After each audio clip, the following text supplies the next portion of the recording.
All right, what up, everybody? We are live here, and what we are doing is a follow-up to my Curse of Strahd one-shot that I did with these four gentlemen. If you've watched that, you'll see some familiar faces and some familiar characters. Nonetheless, we're going to call this a Curse Reborn, and it's going to be part one, titled Return to Barovia. So, 10 years has passed since Darkness Incarnate was defeated. The hopeless nights in Barovia, surviving hours to hours, are now behind you.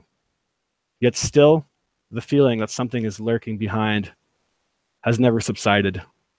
Still, the silence of night weighs on you, the slightest sound putting you on alert. You've never really felt safety since leaving Barovia. The feeling of being hunted has not let you rest, like the days before the horrors that were Strahd. The curse of the vampire lord has been lifted. Barovia freed from his oppression, and you've put that valley behind you.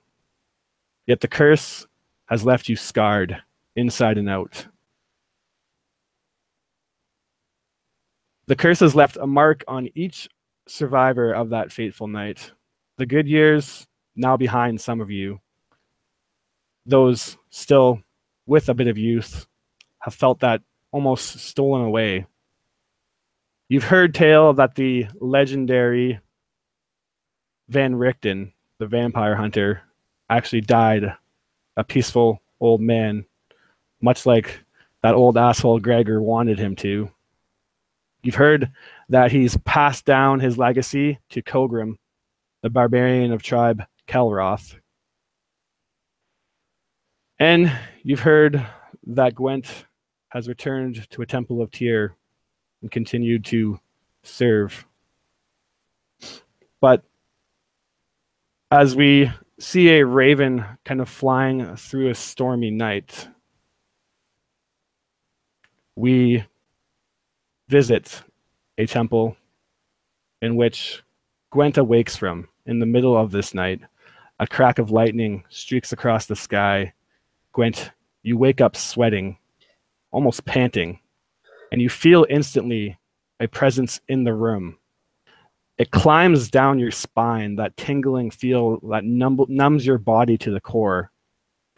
You reach over to the candle beside your bed to light the room, illuminate it, but a crack of lightning streaks across again, and there she sits at the end of your bed, staring at you.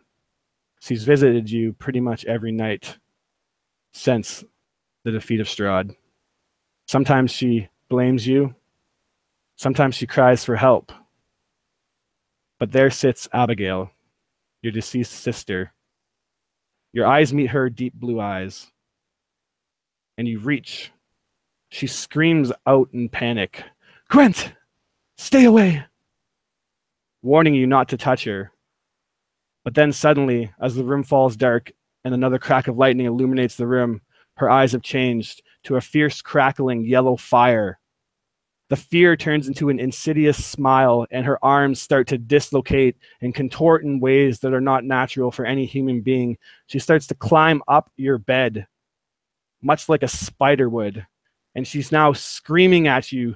It's more of a cackle, this lunatic-like laughter, and she's screaming, "Gwent, stay away!" And she laughs, and as she does, you see her mouth is full with black fangs, and this slimy-like ichor is drooling from her mouth and covering you in the bed. You reach and try to push her away, but as you do, the room falls dark. The weight is lifted of that presence. You light the candle, and Abigail is gone. You sigh in exhausted, tired breath. These have been your nights since leaving Barovia. You go to shrug it off, and you notice a caw of a bird that draws your attention. Sitting there at the windowsill that's now been blown open, rain dripping in, a black raven has a letter in its mouth. What do you do? I get up out of bed, throw the covers to the side, look around the room, and I say to myself more than anyone, or to any presence that I might feel in this room, sister, why can your soul not go in peace? What is still keeping you here? I promise I will do anything in my power, anything, to let your soul go free. You are kept here by something. I can feel it.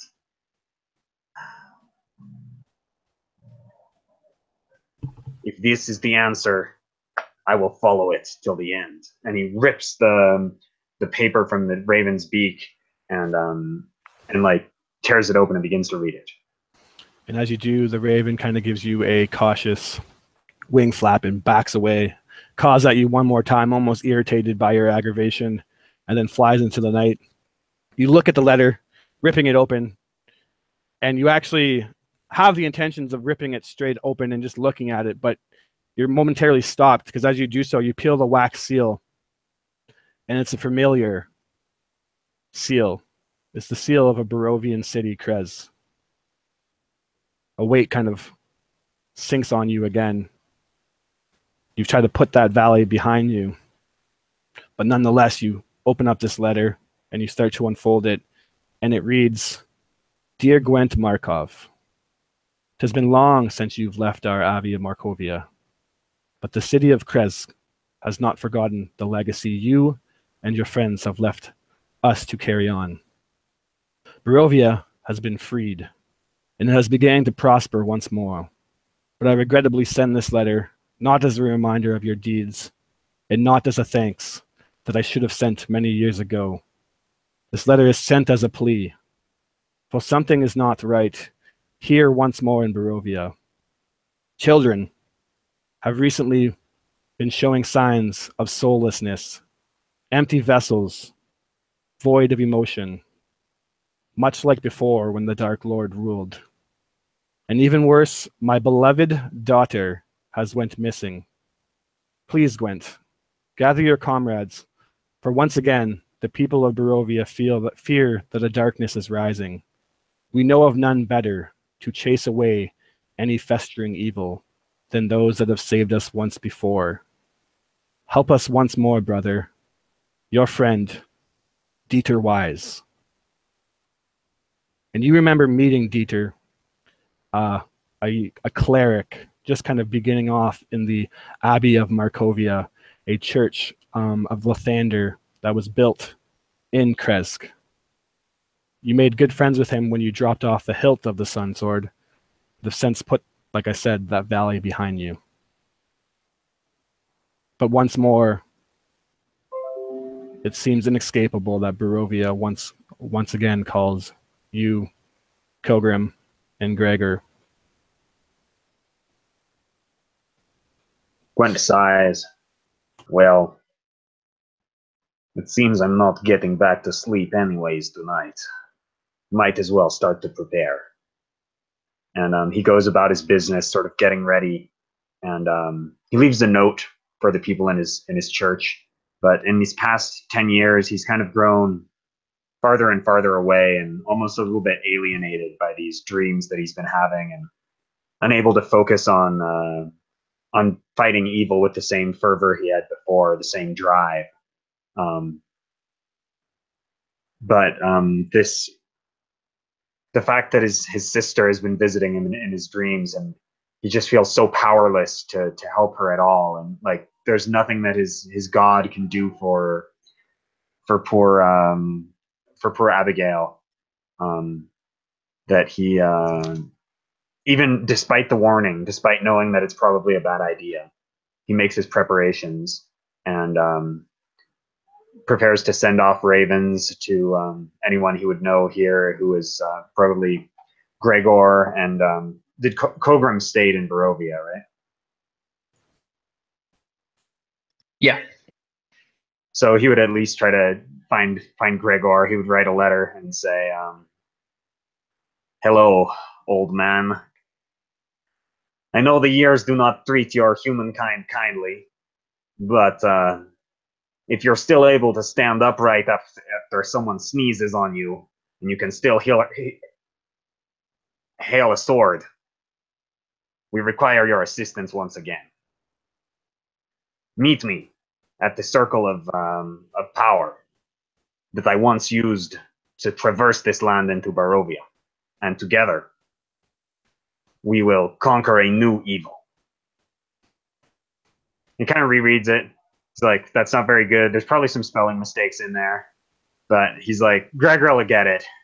And he kind of smiles and leaves that note to be sent out in the morning by the staff of the clergy that take care of that stuff, and heads out. Absolutely. A raven or carrier bird flies through the night, dropping this letter off to Gregor. What is Gregor doing, and how does he look as he finishes reading this letter from a old friend? You're on mute. Yeah, so Gregor is looking more disheveled, wrinkles all over his face. His beard is matted. He's a little bit slower in his step. He actually has a cane that he uses next to him with a fist at the top of it where his hand would be as he finishes reading the letter. And he talks out loud. You're right. Yes, this is where. This will be the end for me. This is good. I could do one last thing, and then I'll go. Yeah, it's time. I'll come. Yeah, that's fine. As he puts the letter down and kind of dusts off his armor that's been just hanging on this stand ever since he came back from Barovia, and kind of puts it on slowly. Yes, you're right. I should go out one last time. I need to go back there. Yeah. Fuck you. As he finishes kind of putting his armor on, adorning his shield, and then steps outside to leave and meet Gwent. As you're leaving, I imagine it's probably like a little kind of shack or house that you live in. Yeah, for sure. Yeah. You're leaving, and as you look back, you see that a book is kind of sitting on the table. You don't remember necessarily flipping through it, but as you, for some reason, are walking out, it kind of catches your eye. And it's your late friend, Van Richten's tome, kind of a book he kept of all the notes that he's made throughout. And you don't necessarily remember flipping through it, but you, in the coming, the past decade that's passed, have found yourself kind of absentmindedly flipping through his books. So it's not necessarily uncommon, but you're just kind of leaving the room and you look back one time as you're about to put out one of the torches and you just see that book is just sitting there kind of flipped open. You trying to tell me something? You do nothing else. You put out the torch, close the door, and put your shack behind you, heading once more. Oh, I was going to take the book. You can take the book if you want also. Yeah, so he'll grab the book and take it with him. So yeah, you go and grab the book, and there's a page that's flipped open, and you just kind of catch a line on there, and it says, "A curse is not something that is easily broken or cut off. To break a curse, you must truly destroy it, or the cycle will continue." And then just a bunch of scribbling, and like in his later years, Van Richten started to go a bit insane.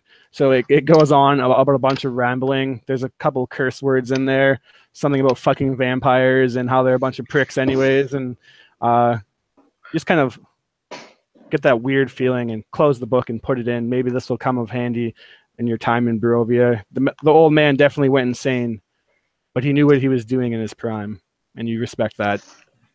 You close the book, put out the torch, and you put your shack behind you, heading to Barovia once again. A raven now soaring through the skies that is the Valley of Barovia. It quickly swoops down and ascends up at a rapid rate, climbing over the once massive edifice the towering darkness that is Castle Ravenloft, but it seems now that moss has overtaken it. The castle is disheveled and falling apart. It is a forgotten tower, a forgotten place that now sits on this mountain of Mount Baratok. The raven passes by the castle, dropping down over the mountaintop into the forest of the Salavic woods. A once dead and creeping and just black looking forest now is lush and green. It flies over Zarovich Lake, now crystal blue and shimmering. It passes the village of Valaki, now a bustling marketplace, and flies over the ruins of Berez and quickly comes up to the city of Kresk. As it's doing so, we pan over to an area of Barovia where Kogrom sits. What is Kogrom doing, and how does he look after 10 years? He's chopping wood. He looks like he's been in the forest for like weeks at a time. He basically looks like a homeless person, except you pick out that his equipment is exceedingly well taken care of. But right now he's back at his like ranger kind of hut, getting ready for nightfall. As you're chopping wood for the to create a fire for the warmth, you hear footsteps behind you. You look and you see two old but familiar faces, Gwent Markov and Gregor Vance.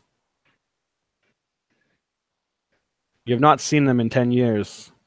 They have not written. They have not said much since that fateful night. But here they walk towards you.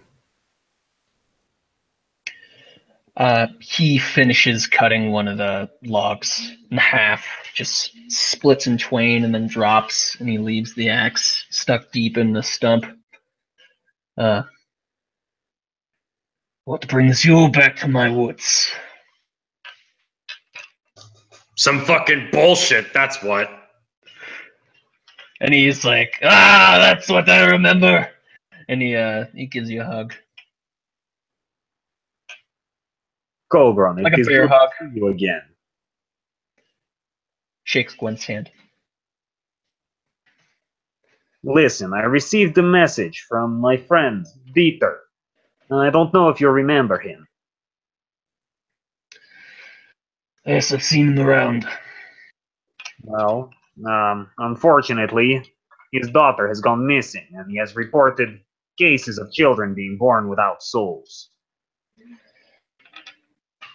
Yes, I've heard of that. Strange thing that I was going to start looking into it. But here you are. Indeed, strangely enough, since I have been back here in Barovia, well, I tried to put all this behind me and flee, hide in the Temple of Tyr. I was plagued by nightmares. But since I have been back in these past few days, traveling with Gregor here, the only thing that has been plaguing me is his constant stream of insults and bad sense of humor.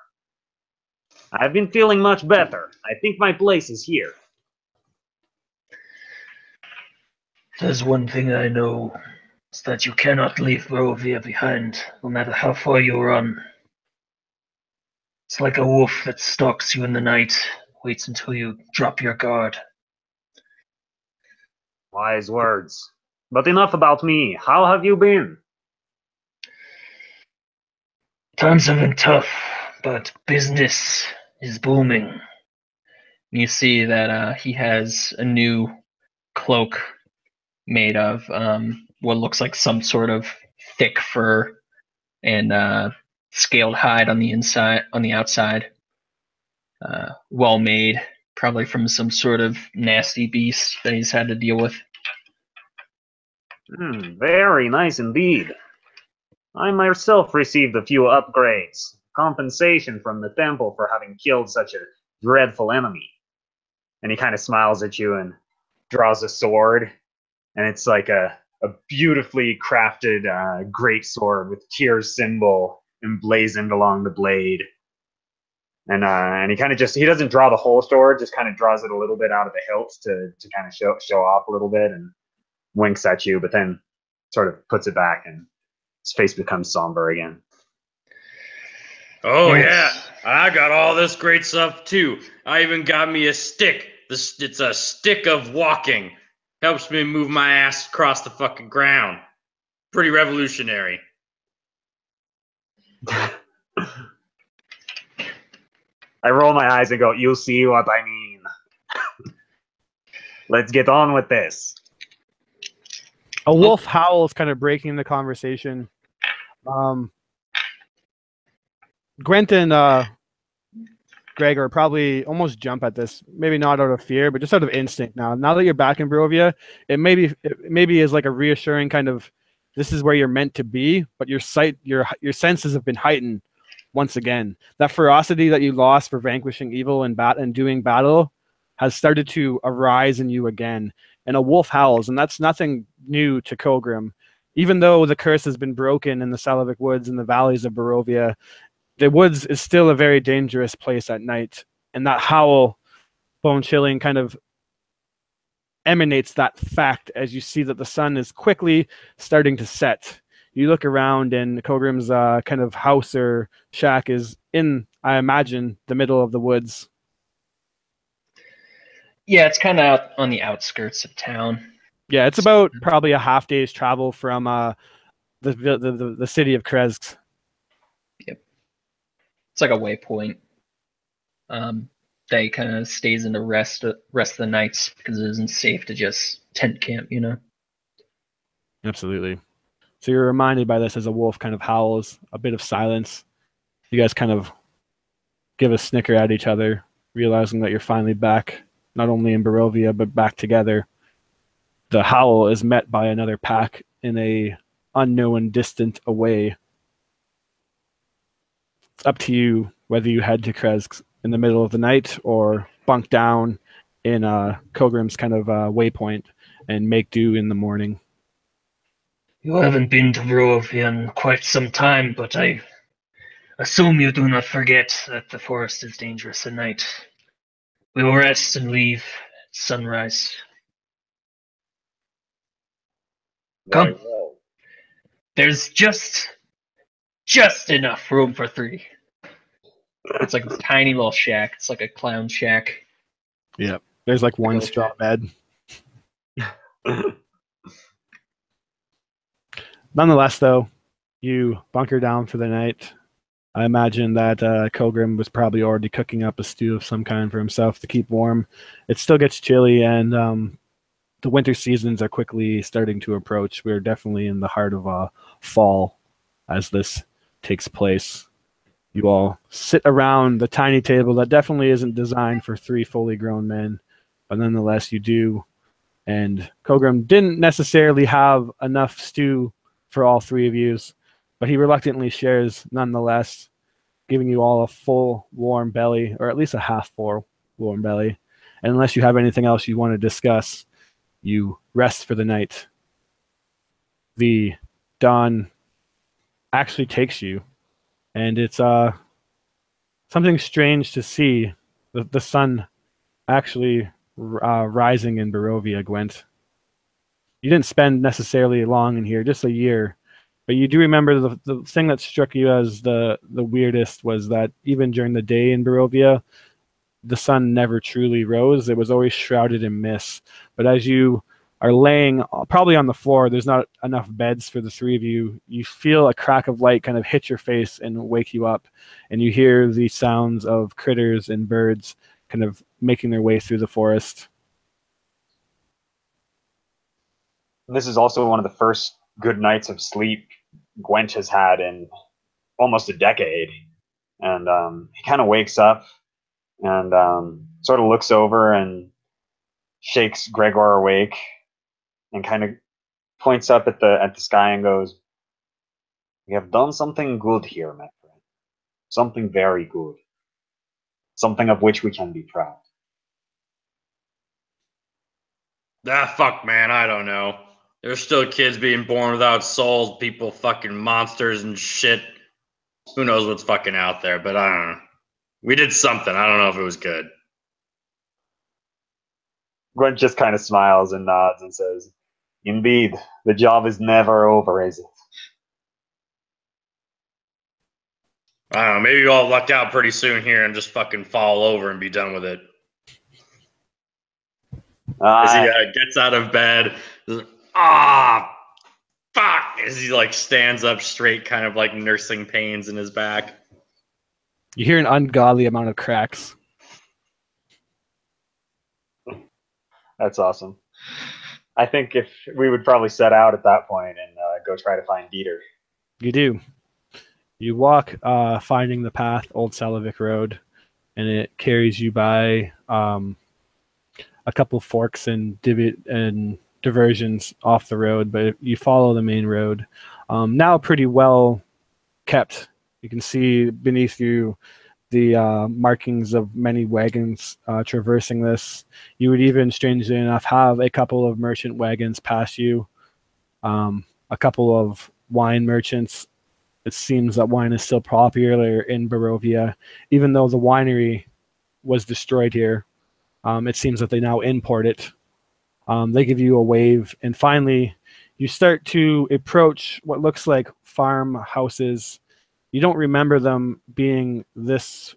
You don't remember them being here the last time you came, but Kogrom would start to explain to you that Krez has started to expand, and once a very tiny stone-walled-in settlement that was just basically hanging on to life. They didn't really let anybody in or out for fear that the darkness would get them. It was just a couple of farmhouses built around an old abbey on a hill.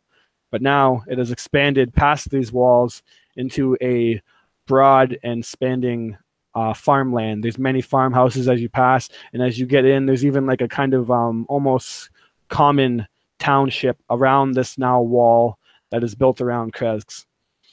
You see, standing at the gate, a familiar old friend, and standing beside him, a long blonde with many streaks of white now taking it, a almost kind of bony, strong jawline, the burgomaster Dmitry Krezkov, standing next to Dieter. And what does Dieter look like? And tell me a little bit about him. You're on mute. So, so Dieter is actually probably a little bit shorter than the burgomaster. He's about 5'11", with sort of like dirty blonde hair that falls to about his jawline. He has this sort of poorly maintained like mustache and beard combo. But his attire is very clean. Like he has these sort of white and gold priestly vestments, but they're bulky in a way that suggests there's armor underneath. Simple leather breeches, leather boots. This is not a wealthy man, but he's a prosperous man. He has a leather belt around his waist with a little mace with a head sort of shaped like a sun, like a miniature sun, hanging from it, a shield on his back. And he's very warm, almost green eyes, and who's not afraid to do a long day's work, whether in a temple or out in the fields. And he sees the group approaching, and while the burgomaster, I'm sure, is trying to be a little more refined, Dieter just waves like a child. I mean, he's probably in his like early to mid 30s, and he's just like, "Hello, friends! It is good to see you again. Welcome to Kresk." And the burgomaster, I'm sure, is completely exasperated at this lack of decorum. But Dieter is very happy to see the legendary breakers of the curse once again. The burgomaster sighs. Yes, Dieter, I think that they see us. You can stop waving and yelling now. But burgomaster, it is a glorious day whenever we have such heroes here in our fair city. But yes, you're right. They can. The group now approaches as this mid-conversation is going on. Welcome. It's been a long time, Gwent. Kogrom, good to see you. And you, Mr. Vance, is it? The vulgar knight, I believe. is the reputation you have, no? Yeah. Kind of just stares the guy down. Your reputation perceives you. Nonetheless, welcome to Kresk. As you can see, a lot has changed in the 10 years since you've last been here, I imagine. You look around, and indeed, it is now a bustling city. He's standing at the walls where you last kind of were at, and were actually probably denied entry at first. They didn't trust you, and it was a bit of a hassle to even get into Kresk and prove your loyalty to them. But now the gates are not even closed. The stone wall is still built there, and as he starts to show you in and start to go with the formalities, you would walk past these walls, remembering that it was once a farmland. The houses are now kind of built of stone and almost have like a sense of like, this is the rich, almost noble part of town now. So now Kresk has even like a kind of noble part of town, and you look up, and still on the winding road, this large mountain path, you see that the temple, or the Abbey of Markovia, once disheveled and broken down and run by a corrupted abbot, is now a beautiful, renovated abbey dedicated to Lathander. It seems you have had a few good years here. Yes, it is But much things easier to have those years when you're not constantly haunted by the darkness. But things have not gone so well lately. No, seemingly not. I had Dieter write out to you. A lot is troubling us. I'm sure he has detailed it in the note. I would rather not talk about it here in the streets. Let's go to the Abbey. Indeed. How have you all been? As he starts to make like small talk with you, and you kind of all catch up and whatnot. He carries you up the winding path, past the now completely renovated gate that Markovia's Abbey has in front of it, pushes past it. There's a couple of priests there that give you the sign of Lathander and a prayer of thanks. Your reputation has definitely been known here in Kresk. You are to them the breakers of the curse, the lifters of darkness, and the bringers of light. Lathander and the priest of Lathander in this temple definitely feel that they owe you thanks and homage for what you did for the land.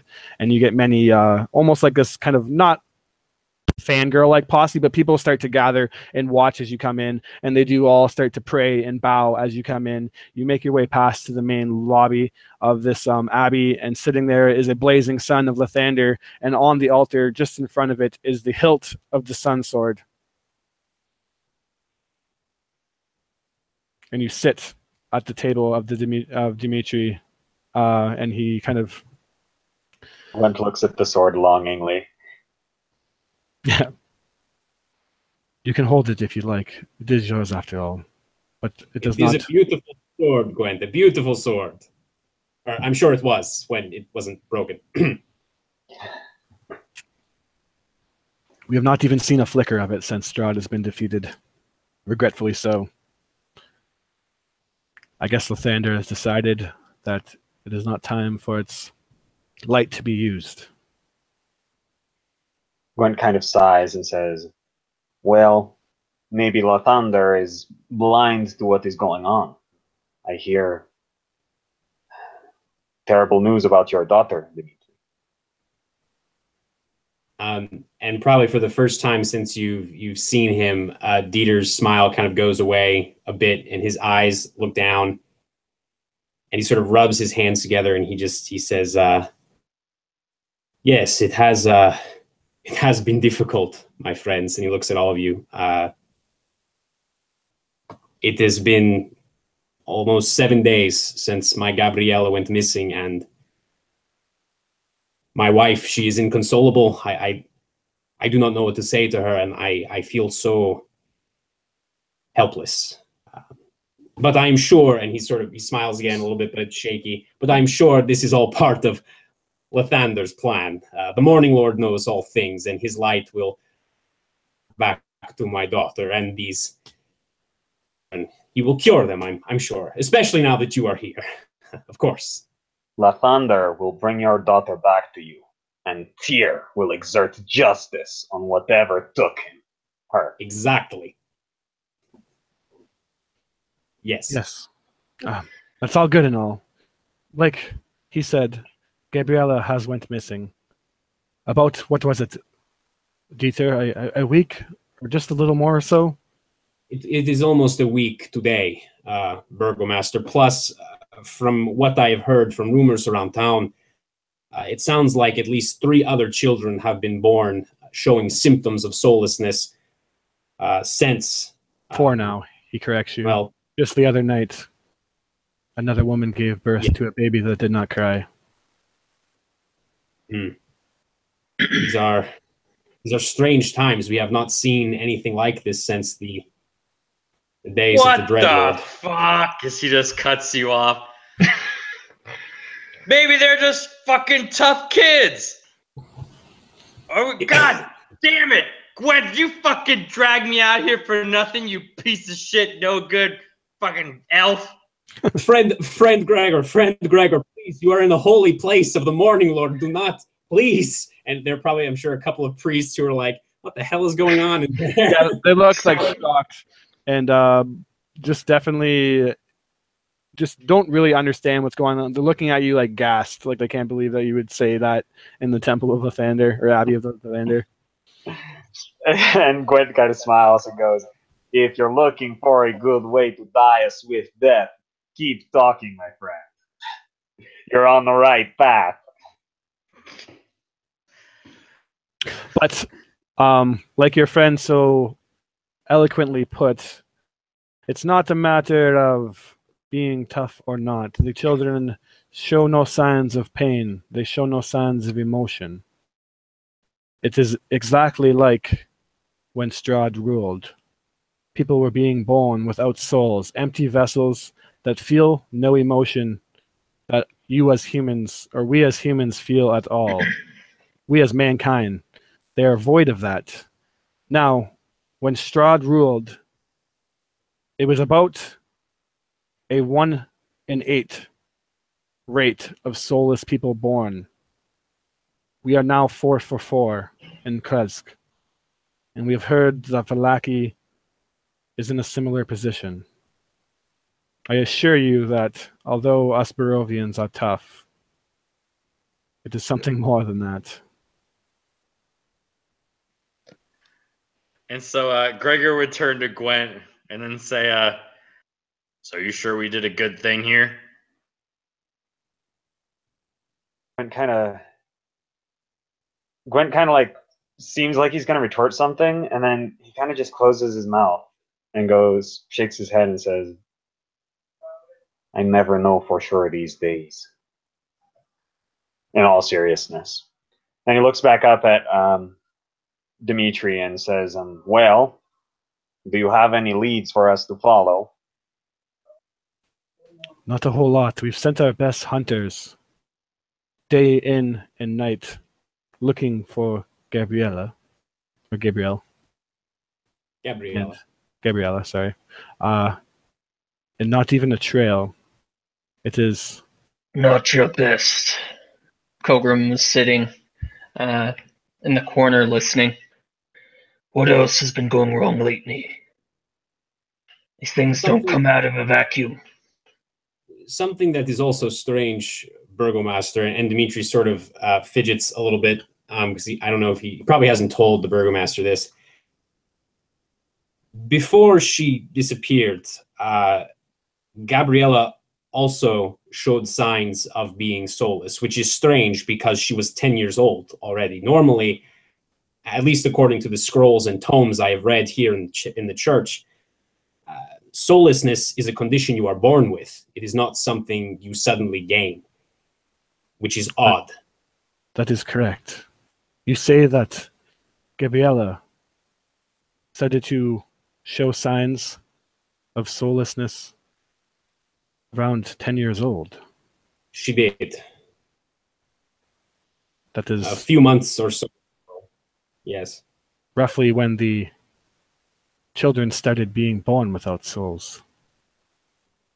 A little before. It is, and Dieter sort of sits back in his chair and he looks visibly distraught. It is a connection that I have thought about for many sleepless nights, and I do not know what to make of it. You should have I'm came glad to we the have called the break. I'm sorry? You should have came to the temple and told us. We maybe could have caught something sooner. Matilda didn't want me to. And I admit I was afraid. To see something that was a living, breathing reminder of our time under the Dreadlord's rule, who knows what might have happened to Gabriella. I trust you, Burgomaster, and I trust the men and women of this church, but this is my daughter we are talking about. Yes, I know. Gabriella was a very sweet child, and he actually kind of pulls up the chair and walks over to her desk, and he pulls out a scroll and starts to unwind it, and it's actually a picture that Gabriella drew for him, and it's a picture of you. It's obviously like done by a child. It's something that she loved to do before she started to show signs of being soulless, was a picture of you, Matilda, her, and Dimitri all kind of praying around the church or the abbey that you guys are in. There's just a sun, and you all are kind of bending over praying in this childlike drawing. And I remember how sweet your young girl was. She did seem a bit distant in the past couple of months, though. I just thought that she maybe came down with something. I do not wish to accuse you of doing wrong. I just only wish that we caught it sooner and Gabriella was not in this position. Know, Dieter, that I do not blame you or mistrust you. I understand. Thank you, Burgomaster.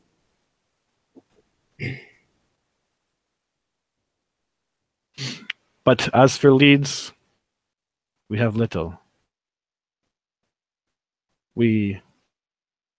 Nothing particular has been out of the ordinary besides these soulless children.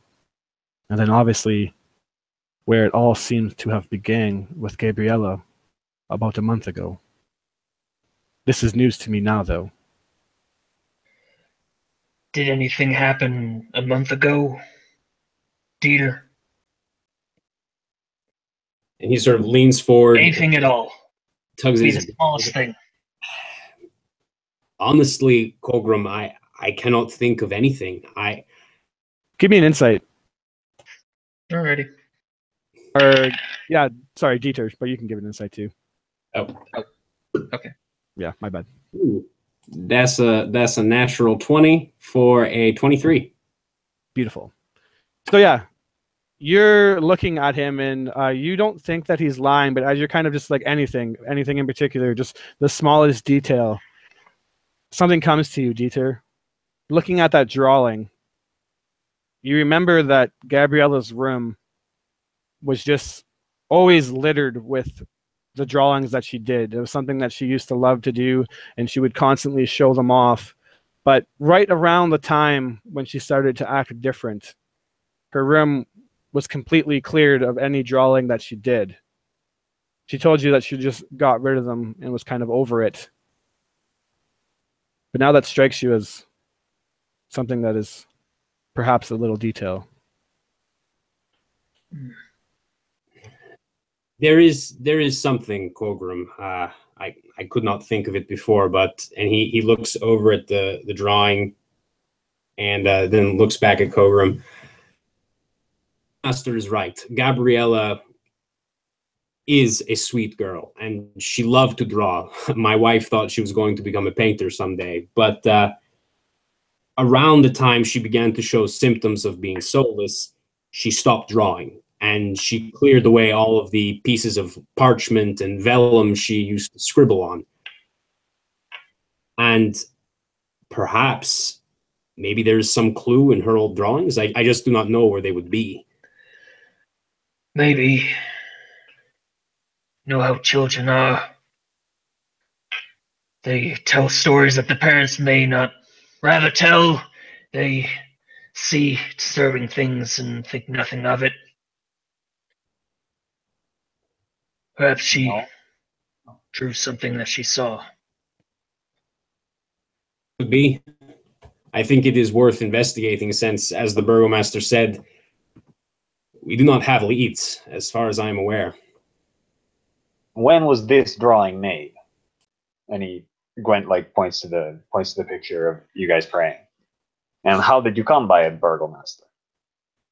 It was something that she gave to me during one of these, or after one of these sermons that I was giving on Lathander.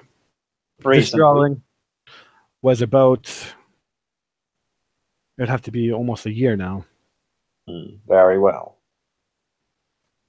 Well before anything of interest started happening here. Indeed. I propose that we should maybe split up to investigate and look for clues.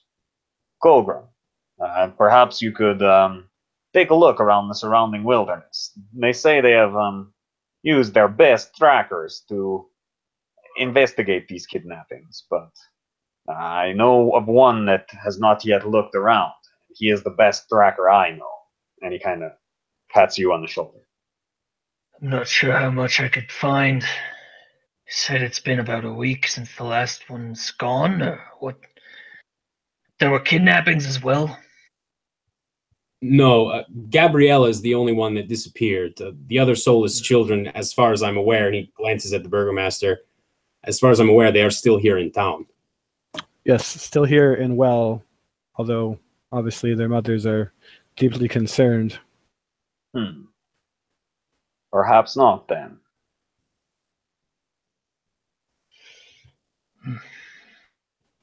Well, Dieter, you said that she used to draw all kinds of pictures. Perhaps you bring them to your house to start.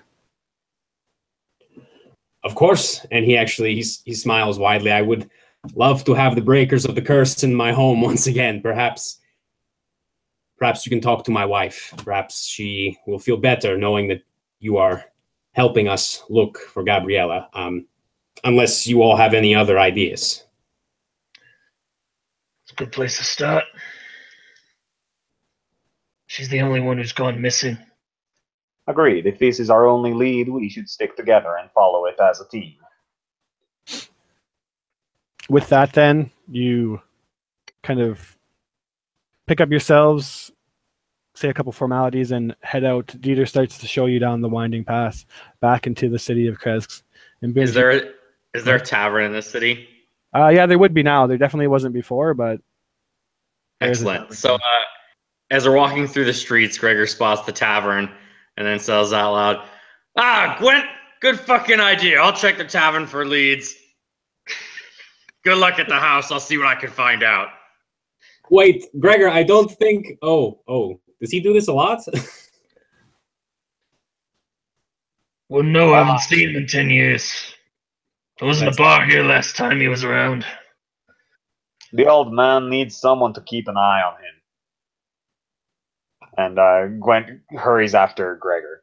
Fuck you, I'm fine. Come on, I'll buy you a pint of ale. Shit, all right. With that, those two knuckleheads head into the tavern.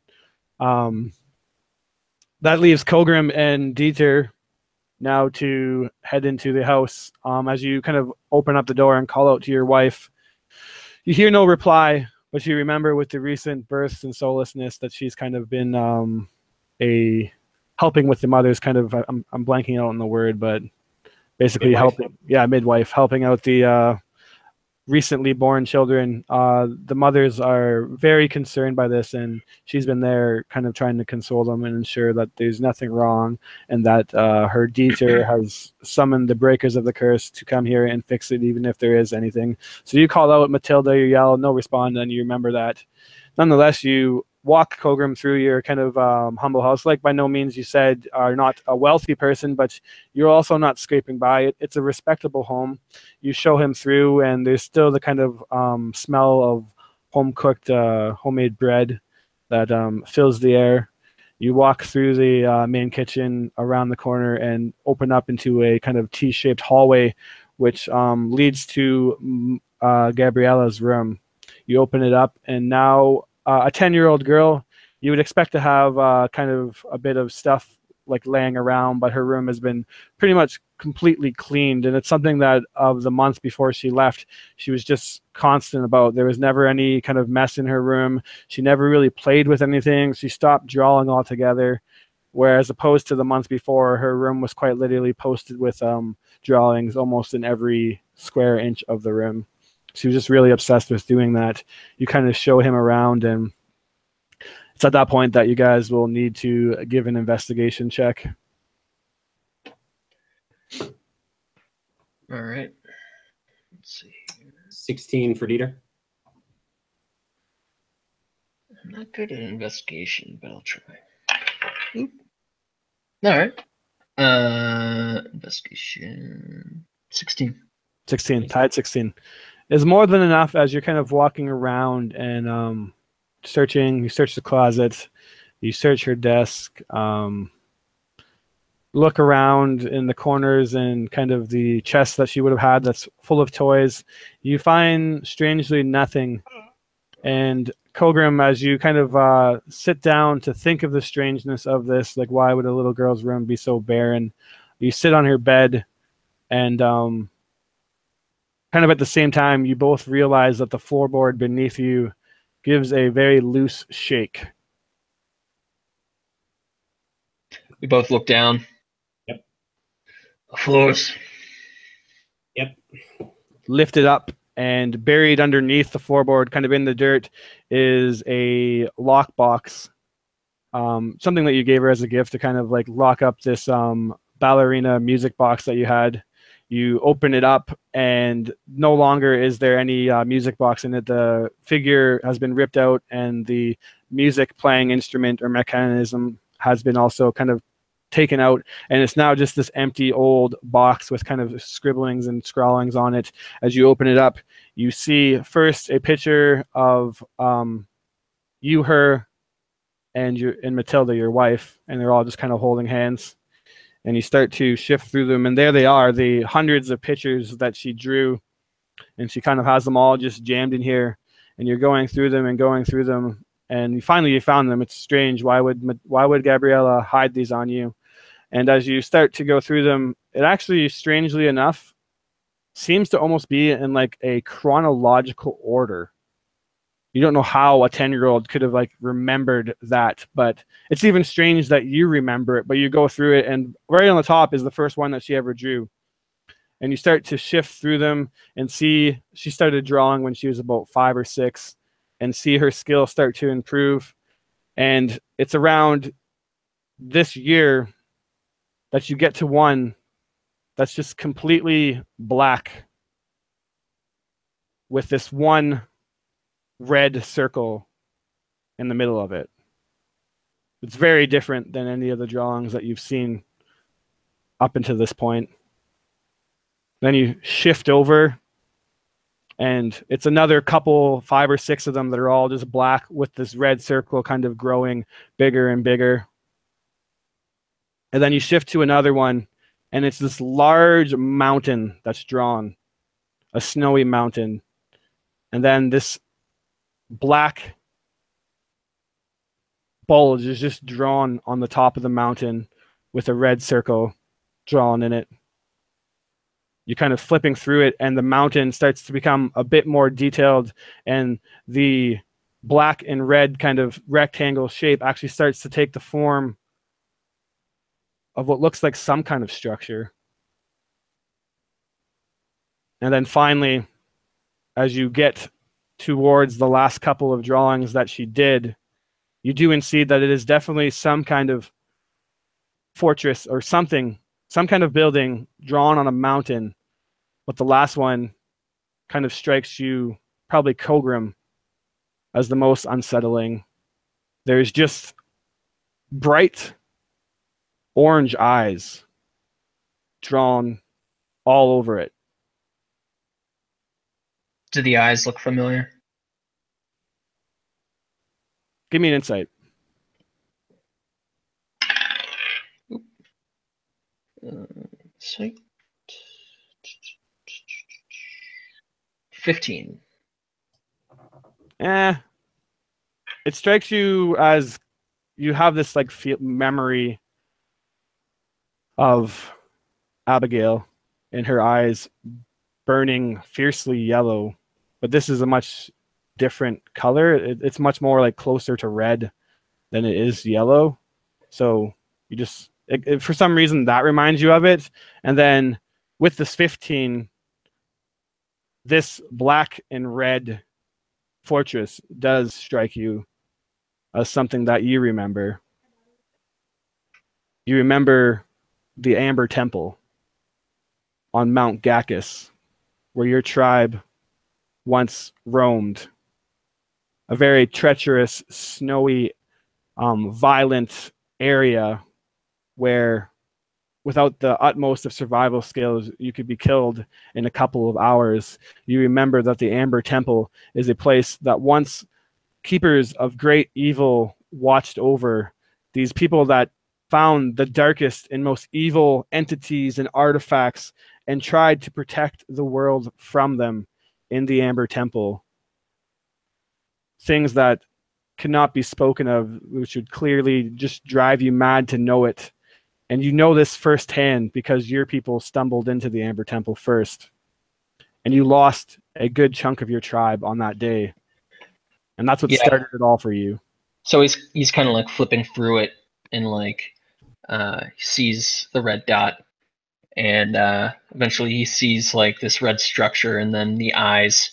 And then it just like hits him. And Dieter, you kind of like see him just like holding the picture with the eyes and picture of the Amber Temple, and like he has a very slight kind of like tremor going a little bit, and he kind of places it down calmly. I know where we need to go. And Dieter sort of steps forward and very like tentatively lays a hand on your shoulder. Kogrom, what is it? You look pale. What is this? What is my daughter drawn? It's a place that I never wanted to return to. It seems I've been called again. We've been called again. What is this Find place? the others. Hopefully I didn't drink too much. Yes, of course. You go ahead. I'll put the drawings away. Yeah, he gets up and he kind of like heavily stomp walks out. He's a big guy, and this isn't that big of a house, so. Absolutely. And as he walks away, Dieter, you go to the last picture that Kogrom was holding. And what you see is clearly this mountain, clearly this black fortress that just, it's just eerie how she got it so dark. And then standing in front of the fortress is a little drawing of her. And she's holding something that was always really dear to her. What is it? Throwing you on the spot. No, it's good. So there was a group of Vistani traders that passed through Kresk not long after the curse was lifted, these tiny pocket-sized leather-bound journals. And Gabby insisted that she have one, and they were relatively inexpensive. So Dieter bought her one, and it was this sort of black dyed leather journal with the image of this yellow flower sort of stitched into the front. And so it's kind of hard to see in the drawing sense. I'm assuming it's like crayon or the medieval equivalent of crayon or charcoal, but it's like a little black book with the yellow flower on the front. And seeing this, Dieter sort of looks to make sure Kogrom is gone, and he just kind of crumples the paper up and he just slowly starts to cry. Probably the first time he's cried since Gabby went missing. And after a few minutes, he composes himself, puts all the drawings except the last one, the one with her in front of the temple, back in the box, puts the box away. And then he tucks the drawing into his belt and goes to follow Kogrom to the tavern. All right. You hurry up out into the streets. As you do, a bit of cold has taken to the air on this day. You see your breath kind of exhume out as you hurry out into the streets of Kresk. Can we do what's going on in the tavern in the meantime? Yeah, go ahead. As we switch over to a bustling tavern, it's actually quite busy. It's still strange to you being in Krez to see like a city this busy. When you were last here, it was literally maybe 10 mini like farming huts and a population of like less than 40 people. Now there's 40 people in this tavern, and it's not even noon yet. You and Gwent, or you and Gregor are sitting at the table. A barmaid approaches you and asks you for breakfast if you're interested. I'll take the liquid breakfast. As he puts down some money and just tells her to bring him as many drinks as she can. She mumbles I'll something take about the it not same. being 11 yet, but And looks he at the money that you pushes the push. money back and shoves his own forward, his brilliant gold pieces stamped with the symbol of Tyr on them, and hands in over a couple of those, and same for both of us. Shakes her head, collects the money, and goes and comes back with two thick pitchers of ale.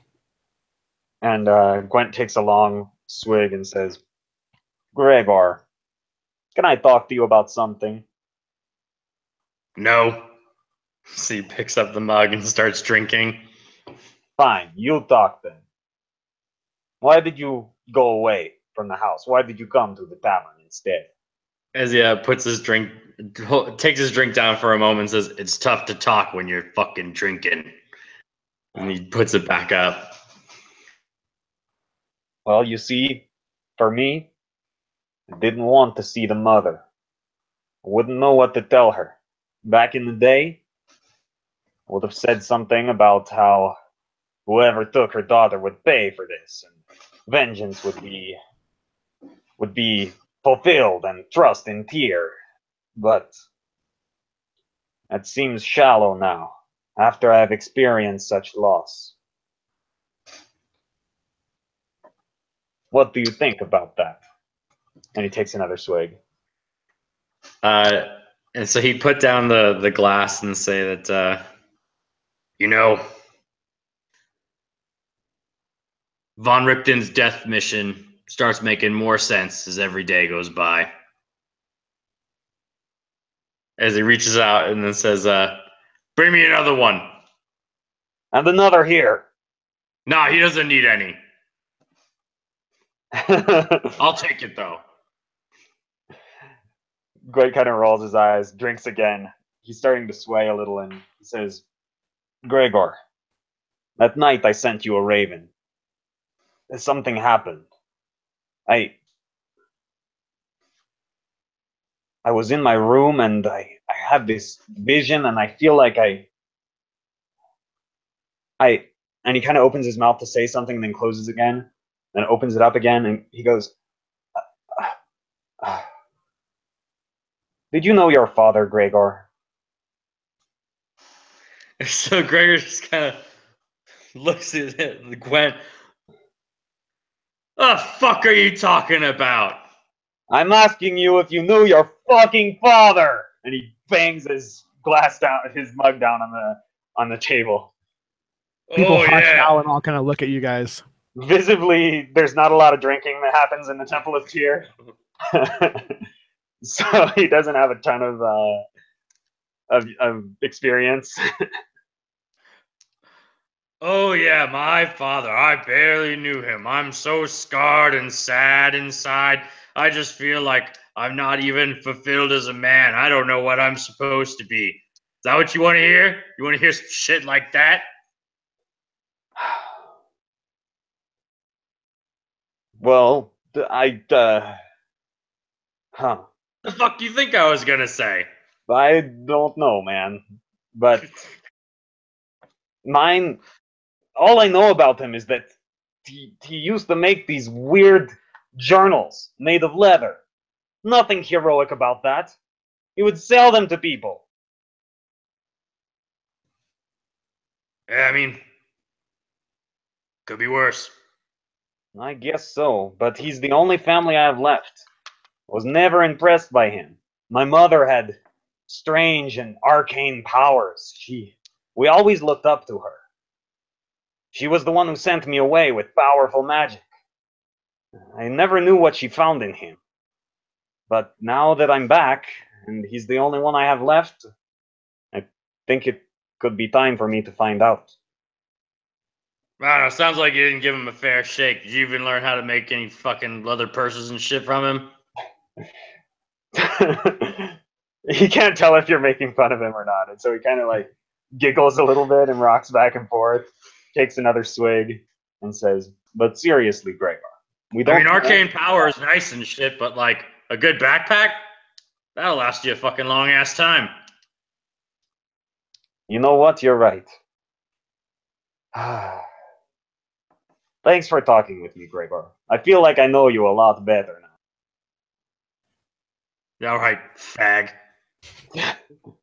So at this point that Kogrom and Dieter walk in, everyone's like shushed and looking at the two outsiders, almost as if like they're waiting for something to happen. You both walk in and see this. So Dieter notices how quiet it is, and they're all sort of staring at Gregor and Gwent. And he's like, what? Another round for the breakers of the curse and for everyone in the tavern. And he hands Hey! yes, everyone go back to whatever the fuck you were doing. And he hurries over to the table. He's like, what the fuck happened? Everyone looked like they'd seen a ghost. What's the matter with you two?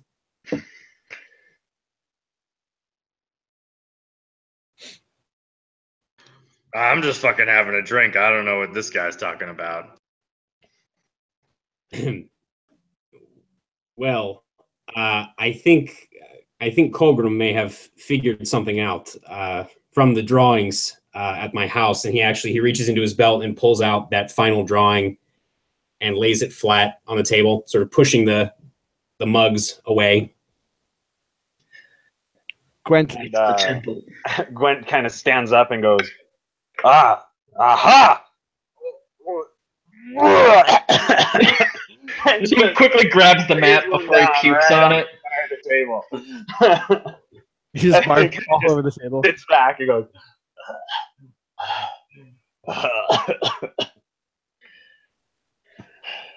Not your finest moment, friend Gwent. Gross.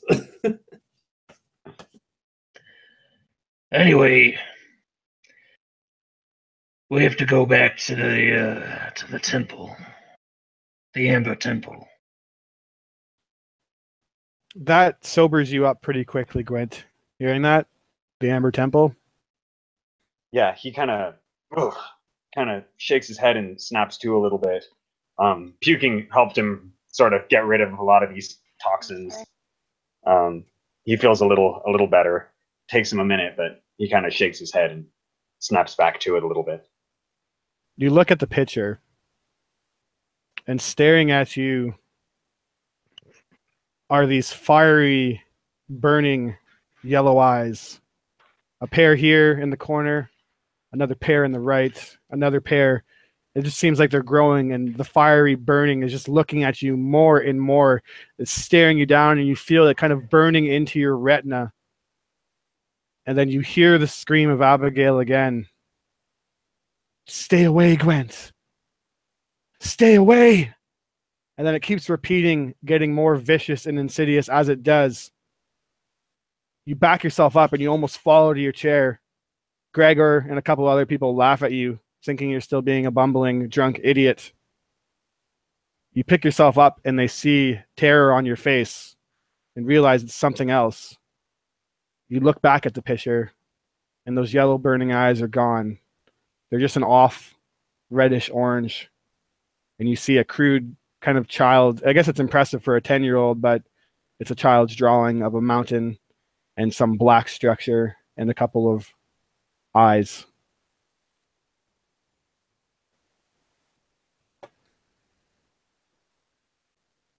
He kind of breathes in and out heavily and says,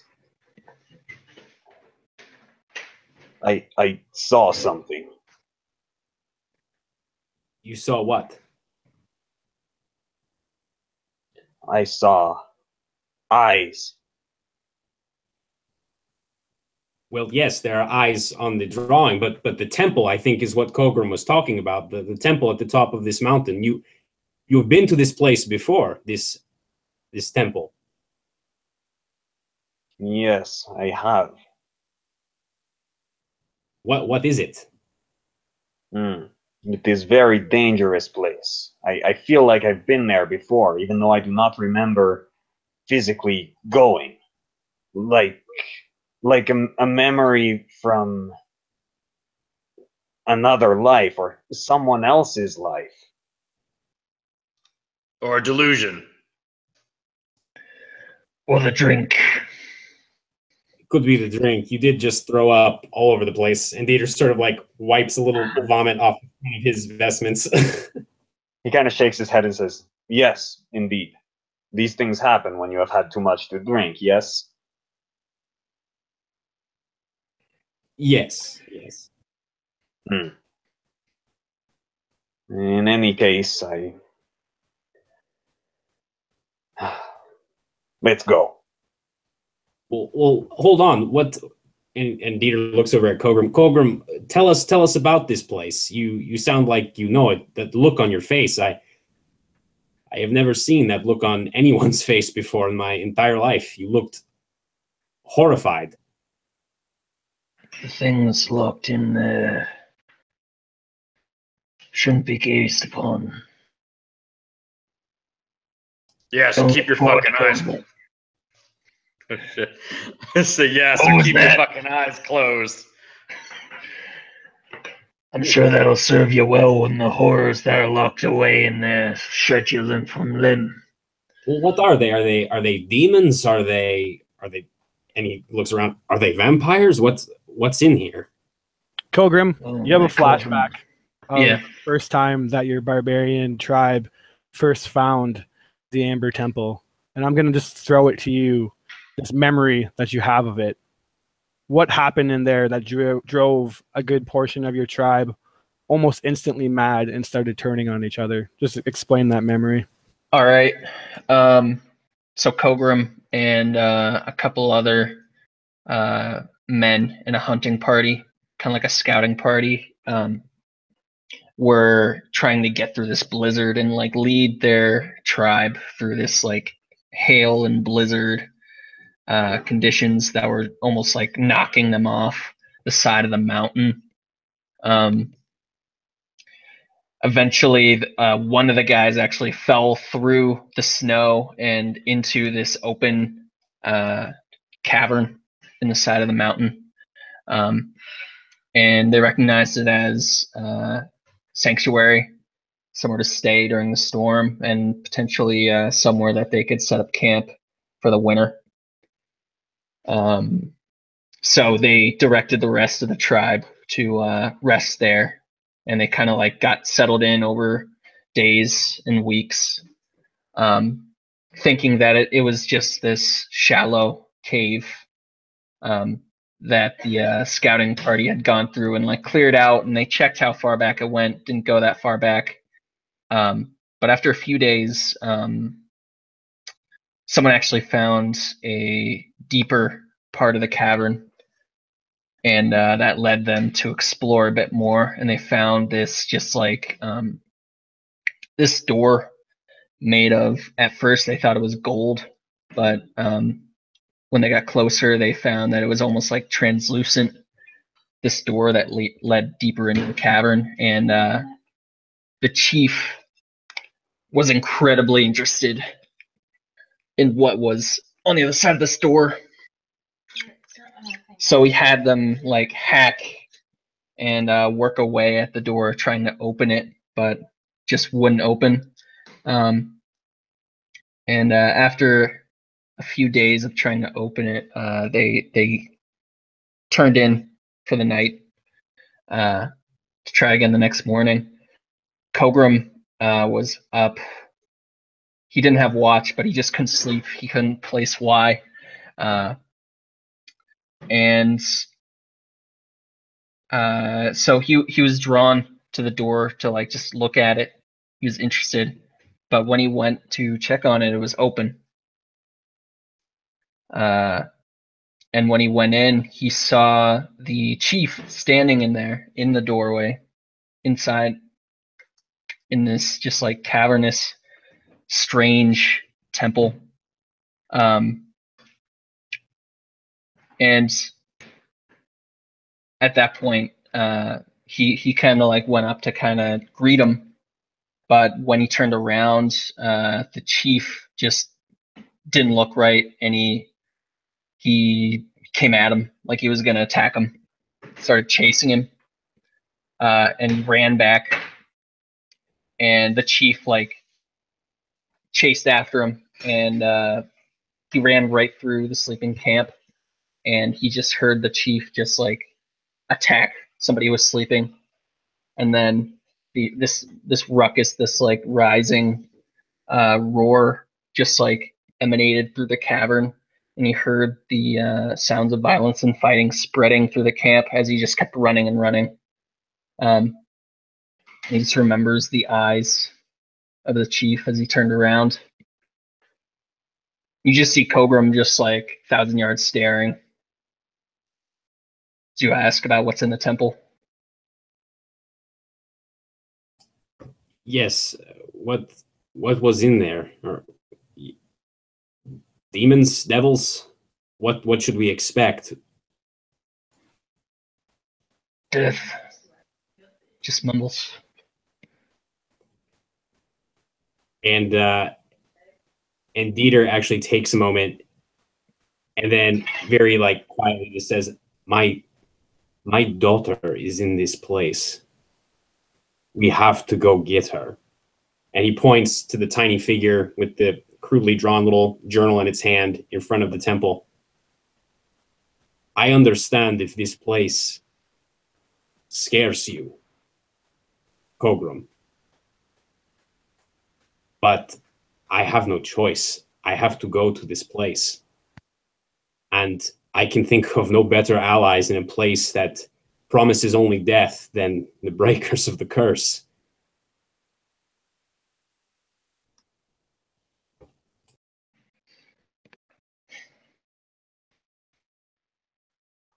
I will go with you.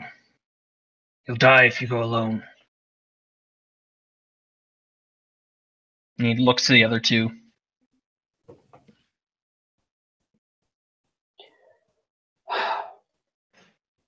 I will go as well. Duty commands it. I do not go with a light heart, though. I will seek to punish those who did wrong to your sister. For that is my duty, and that is what I was made for. But he says the words with no real conviction or drive.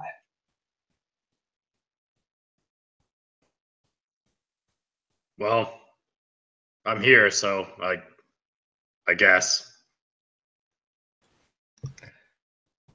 A rousing speech. I can meet my death with a full heart. For my companions made such a rousing case for climbing this mountain and facing. And he just trails off. Shouldn't wait. Yes, the light of Lathander will guide us. But as he says this, he looks at you, Gwent, and there's this slight tilt of the head, like he senses something is wrong with you. And he actually stands up and he says, well, I am ready to go now, but if you would rather wait until morning after you have had the chance to rest and resupply, then that is fine. You are welcome to stay in my home for the time if need be. Gwent pushes his chair back, wipes off the puke with the back of his hand from his mouth, and kind of looks around and goes, "We leave now. Every second your daughter is in this horrible place is a second too long." I agree. Kogrom, Gregor, are you ready? Let's get this over with. The barmaid shows up with the 4 more drinks that was ordered.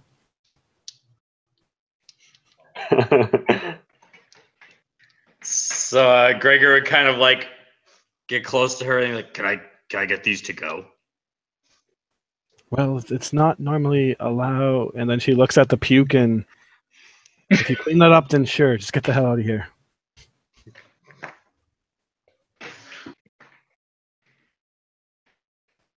And then with that, we have a... Yeah.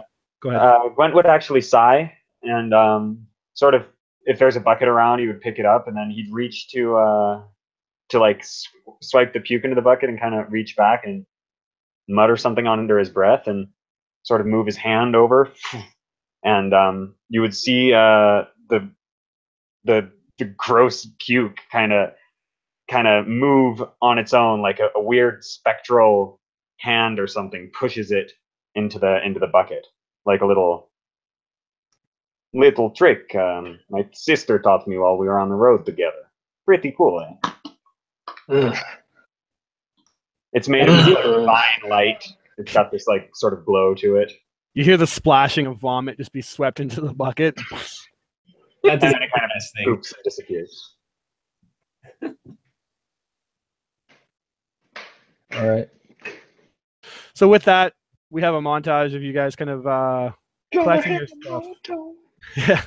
Now, Kogrom's no amateur to this. I strongly would think that he would not have been back on top of Mount Gacchus, for not only is it extremely treacherous, even with a tribe of like well-trained survivors, to go alone is really dangerous, and the weather conditions are terrible to say the least. So he knows that off the top of his head. So the first thing he does is buy or collect for you guys. You don't necessarily have to buy. It's given to you by Dimitri. The best furs and coats and pythons and what you can need within reason to climb the treacherous Mount Gacchus. The party now adorning their new heavy fur wolf coats. Dire wolves from Barovia make great wolf pelts for those who wonder. They cover you all completely and fill you with a warmth that is not necessarily needed at this point. We have this scene of you guys passing by at first the destroyed winery that is the Wizards of Wine. You see this vineyard, which just looks like almost some terrible storm swept through it, or like a comet of some kind slammed into it and basically destroyed the vineyard and the house itself. But there's no comet there. Just something massive went through here and wrecked it. A time long ago, forgotten. You pass by the start following this path down before the path itself starts to become a forgotten one. The dirt begins to change to rocks, and you now find yourself following this gently running stream. There's trees completely surrounding it as you're now just basically walking straight into a forest towards the mountain. Trunks are knocked over and covered with moss, forcing you to climb over it. It's not a straightforward walk. It's very much up and down, lifting, climbing, going over things. And you feel a bit of warmth to you as the sweat drops down your brow.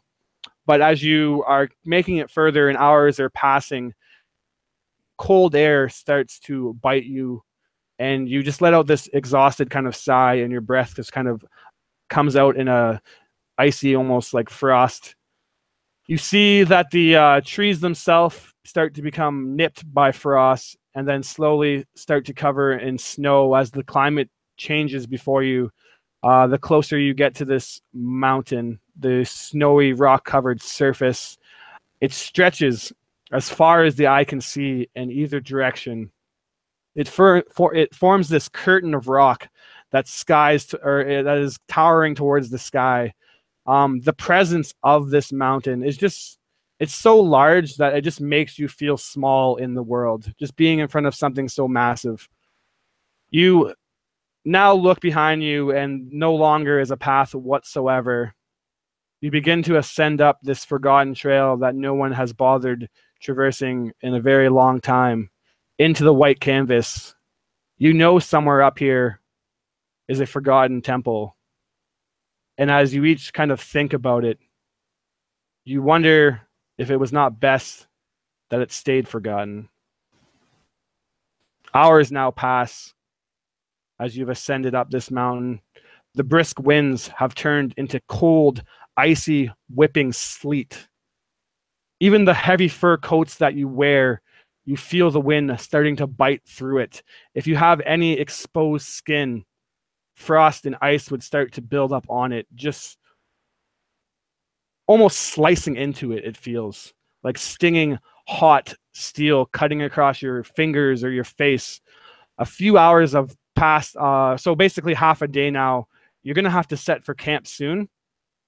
And you've now found that your vision is all but white. If you stand more than a few feet from each other, you lose vision. And you look to your right, climbing up this massive mountain, and all you see is white, snowy, a white, snowy storm. It reminds you of Barovia before, shrouded in mist, only this time much more violent, much more ferocious. The wind is pounding you against the side of the rocks. Everyone, give me a Constitution save, as you now find yourself in terrible weather conditions. Everyone huddled around me, add 3 to that save. Nice. Nice. As Tyr's light protects us from the elements. For now, all you have to do is roll higher than a 10. The winter coats are definitely helping. 18. Assuming everyone does so, you are able to not necessarily keep warm, but keep from freezing. It's about time to make camp. As you're trying to do so, you found yourself kind of on a plateau, or like a plateau or a valley of some kind, not just straight up climbing now. You're walking on this just blank white canvas of snow, and you see something in the distance, a smoking fire. Strange. The wind has kind of died down a bit now to give you your vision. This is the first bit of life you've seen since you've left camp.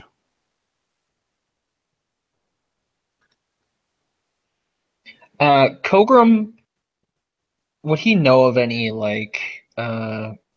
creatures in the mountains that might draw in prey Give me a survival. like that? Or something. Could that I you- use like a nature check advantage? Nature's could- cool with me. That's my class. Got my bloodhound. Yep. Cool with me. All right. Okay. Nature.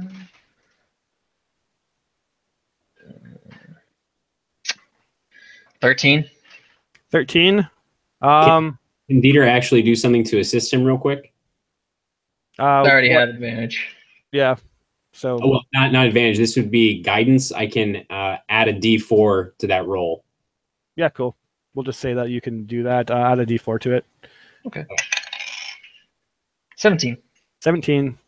It makes sense that you would know. So like I feel like you would know higher than a 13 anyways. Maybe it's the cold that's muddling your mind, but the guidance that that Dieter casts upon you just gives you this temporary like radiant warmth, which helps you clear your mind. Now, as for something that would lure you in by like a fire and kind of trick you in, that's what you're trying to think of, correct? Yeah. Nothing really comes to mind. It actually at first reminds you of your barbarian tribe. You guys used to make like kind of campfires against, basically it's like this little curtain of rock that's kind of exposed up, and someone has created a fire there. It reminds you that that's what you guys used to do to stay out of the winds for bad storms when you were caught out. Other things, now that we're doing nature checks on the mountain, I might as well tell you, is there was this old legend of, first, a giant goat, strangely enough. And this mountain goat was said to be a very evil entity. We're going to call it Kogrom. Strangely similar to your name. Almost purposely so. Kogrom was a mischievous, massive mountain goat that would knock your barbarian tribe off the side of the mountain. And it was just a legend believed to like trick children into not necessarily going too far away from their parents. And it was said that Malfurion actually defeated the treacherous mountain goat. Other stories that you would know is the legend of a massive rock. And not rock with a K, but rock with an ROC, a bird, a protector of the mountain. This bird that is the size of a dragon almost. What was this bird called in your tribe? In the regular language of humans, it was called the guardian of the mountain. But what did your tribe's people call it?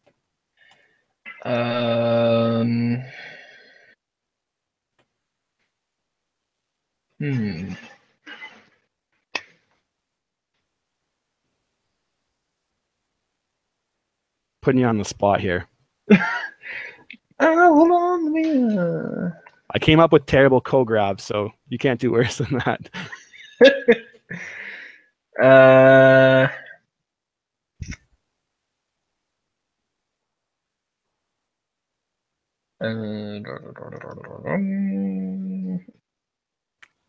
Ethuden. Ethuden? Ethuden. Spell that in the chat for me. But yeah, this bird is known to be a watcher of the mountain. Your tribe deeply respected it. And it was known to take anyone that shouldn't be on the mountain and throw it off. Although that was also believed to be either like a legend or something that has long died off, because you have never seen it and none of your like actual elders have seen it. It's just something that is told. Other things that you would know about the mountain is there is said to be yetis up here, very terrible creatures that let out howling voices that sound like victims crying or screaming, basically an omen of an avalanche to come. There would be terrible cat-like grizzly bear-sized animals called crag cats. And they're known to hunt. They're these absolutely massive, like double the size of a lion, like white cats, and they're very ferocious predators. But other than that, nothing strikes you as strange that would lure you to a fire. Since we're up here, guys, by the way, this place kind of sucks. Your faces, like what faces you have exposed are just completely like covered in snow and icicles, and you guys just feel absolutely miserable. Feels like home. He says. He looks like a giant snowball. Let's go check out that fire. You start to approach. Everyone give me a perception check.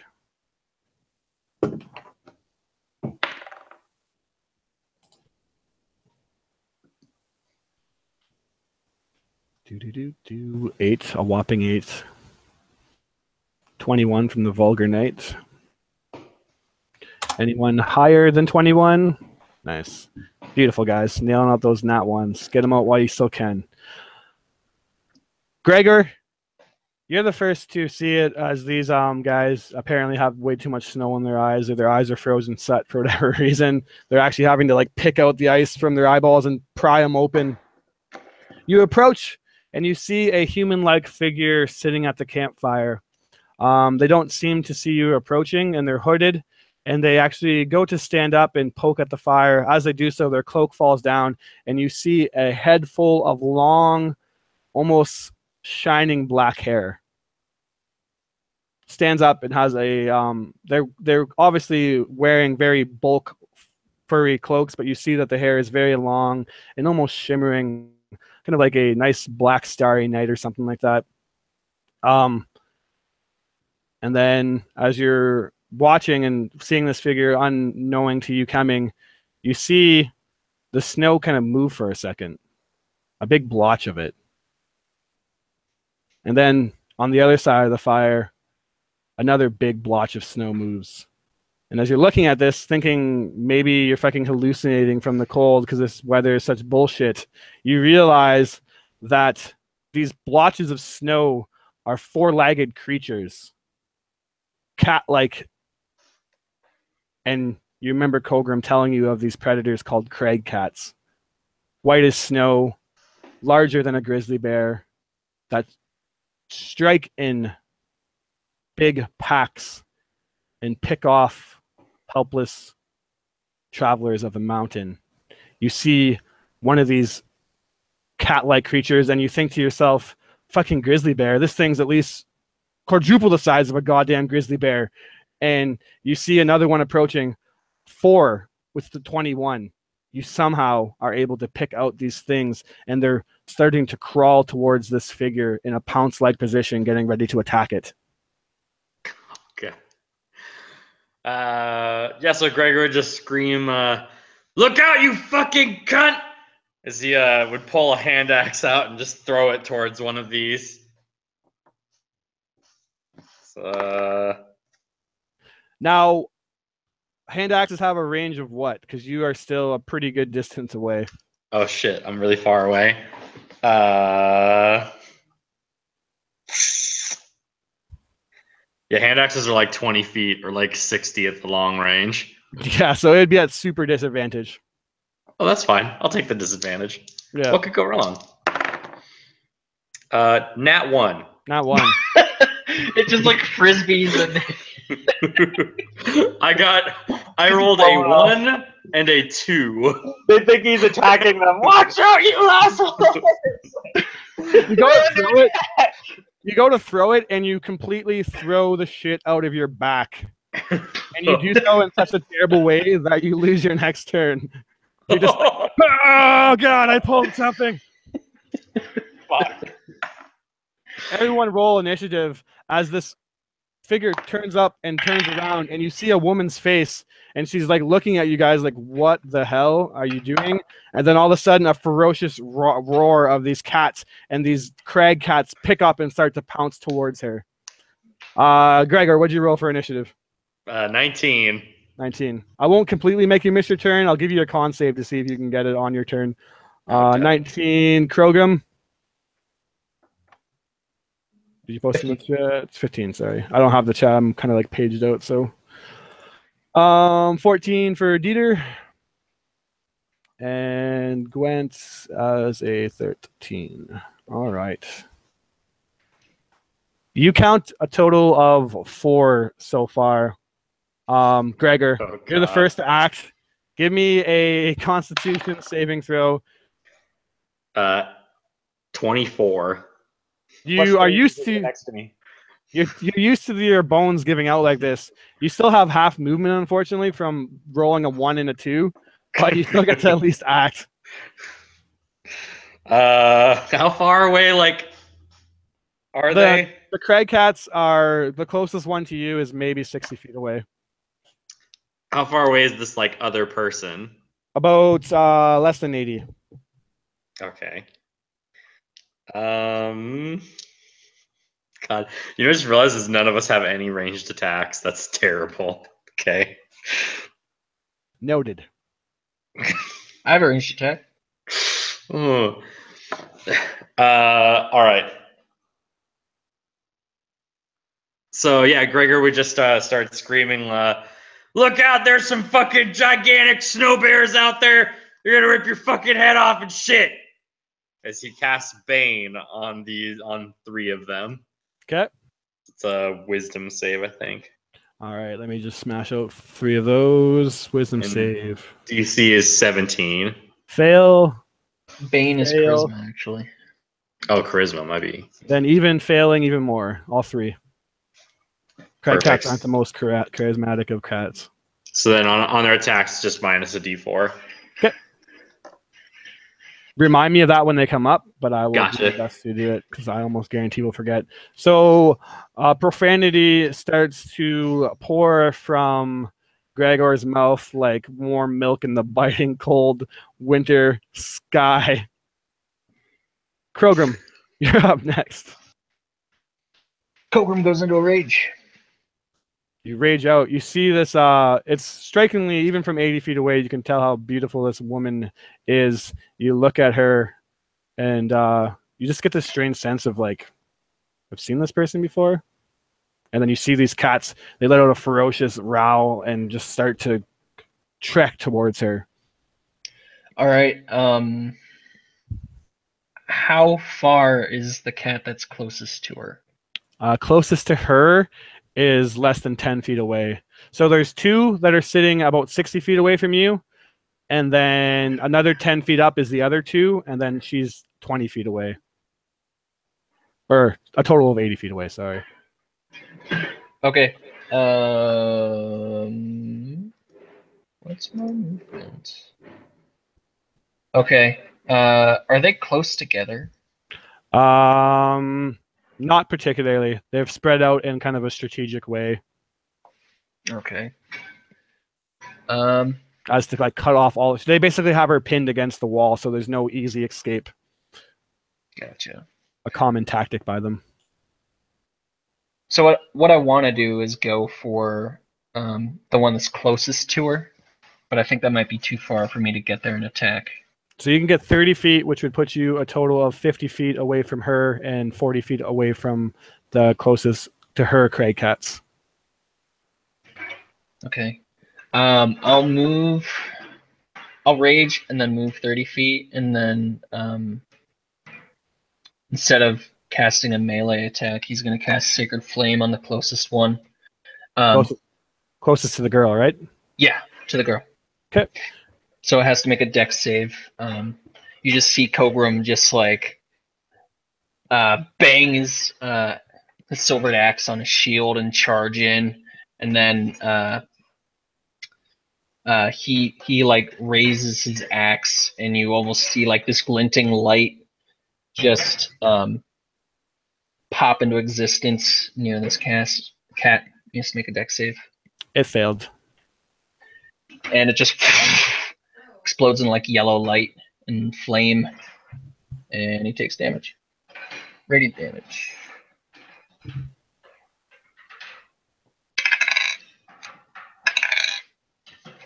He gets 14 radiant damage. Very nice. A burning radiant light kind of surrounds one of the cats as it's about to pounce. It jumps up in the air, but is stricken down by it. It kind of lets out a yelp, hits towards the ground, and then quickly picks itself up and starts to dart towards the girl again, now like leaping on 2 legs at a time. Anything else on your turn? I taunt him, and that's all I can do. Yeah, right. I taunt him.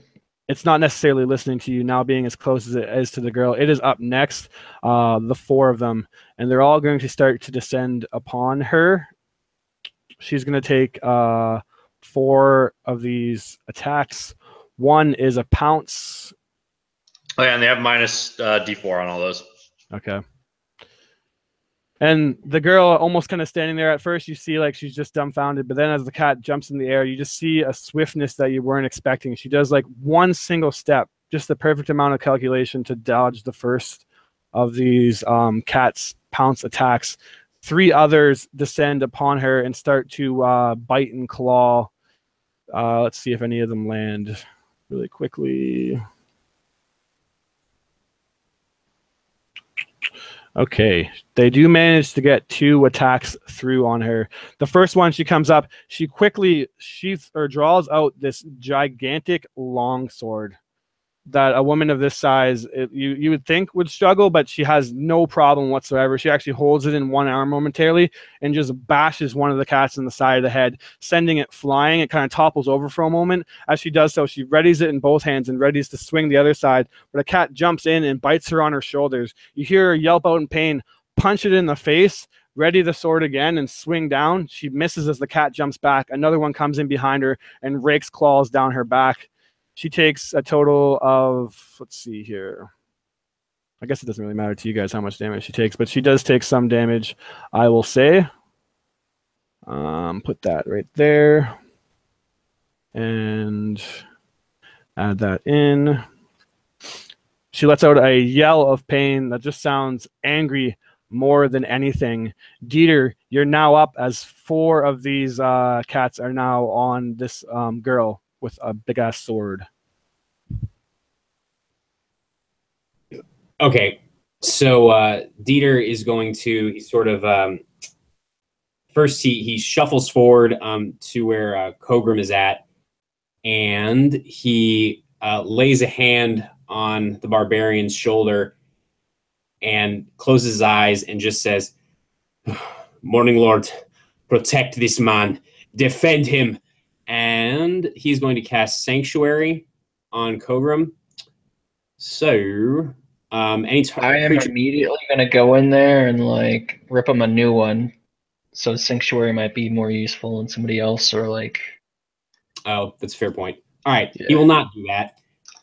Instead, he is going to. Yeah, he'll guiding bolt actually. So he still moves forward the full 30 feet, reaches into his armor beneath his cloak and the coat and everything, and pulls out this wooden holy symbol of Lathander, which looks like just this wooden stylized sun. And he is going to attack the same cat that Kogrom did. Let's see, hits. And that is a natural 1. So yeah, that bolt goes wide and probably punches a nice hole in the snow, but does not hit anything. Let's see here. You want some inspiration? That would be fantastic. I have a point. Oh, well, it's from last time, so I don't know if I still have it. Actually. I was going to say everyone can have a point of inspiration already. I just Does inspiration last 10 years? Yeah, there we go. No, but you So guys now you have one. you guys managed to earn it through the roleplay leading up to this point, so everyone has a point of inspiration that they could use if they wish to. Okay, so I'm going to use that. That is a 21 to hit now. All right. Go ahead and guiding a bolt that cat. All right. Nice. All right, so the bolt kind of slams into its shoulder. It's like this sort of fiery orange gold bolt that streaks from the holy symbol into the cat's shoulder, and that is 16 points of radiant damage. Okay. And let me see if Dieter's going to do anything else. So he moved us 30 feet, so he can't go anywhere. And how far away is this woman? You said she was like... She is total of 80 feet away. Okay, and I just moved 30, so she's still 50 feet away. Gosh, damn it. All right, that's going to be it for the moment then. Just the guiding bolt. Okay. The girl is up next. She has this massive longsword, and she's going to take the cat that just got slammed into the back with the guiding bolt. It just plummels into this cliffside behind her. Rock and snow kind of falls on the cat. It shakes it off and lets out another roar as you see these icy white fangs. The girl walks up and swings the sword with ease, hitting the creature point and center, and just cuts it in half in one strike. She turns around and readies for the other 3 to attack as Gwent is now up. So there's only 3 left? That you can see.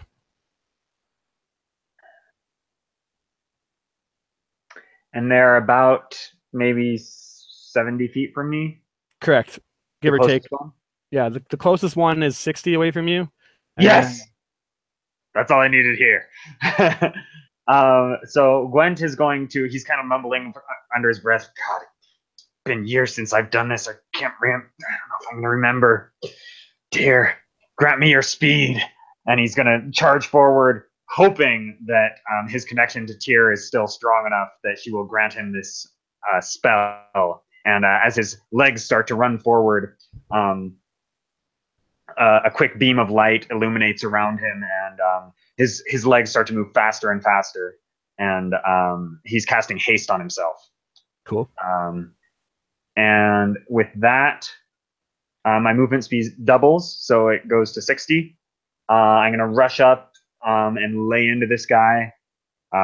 It grants me another action that I can use to attack, so I'm going to go ahead and attack. Yep. And I have a bonus action that I don't really have anything to do with, but that's okay.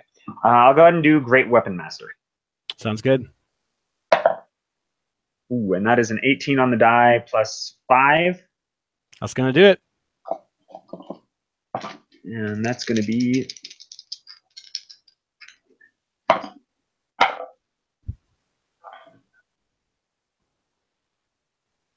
$25 damage. Yikes. This one is completely uninjured, but you slice into it with a greatsword, you said? Yep.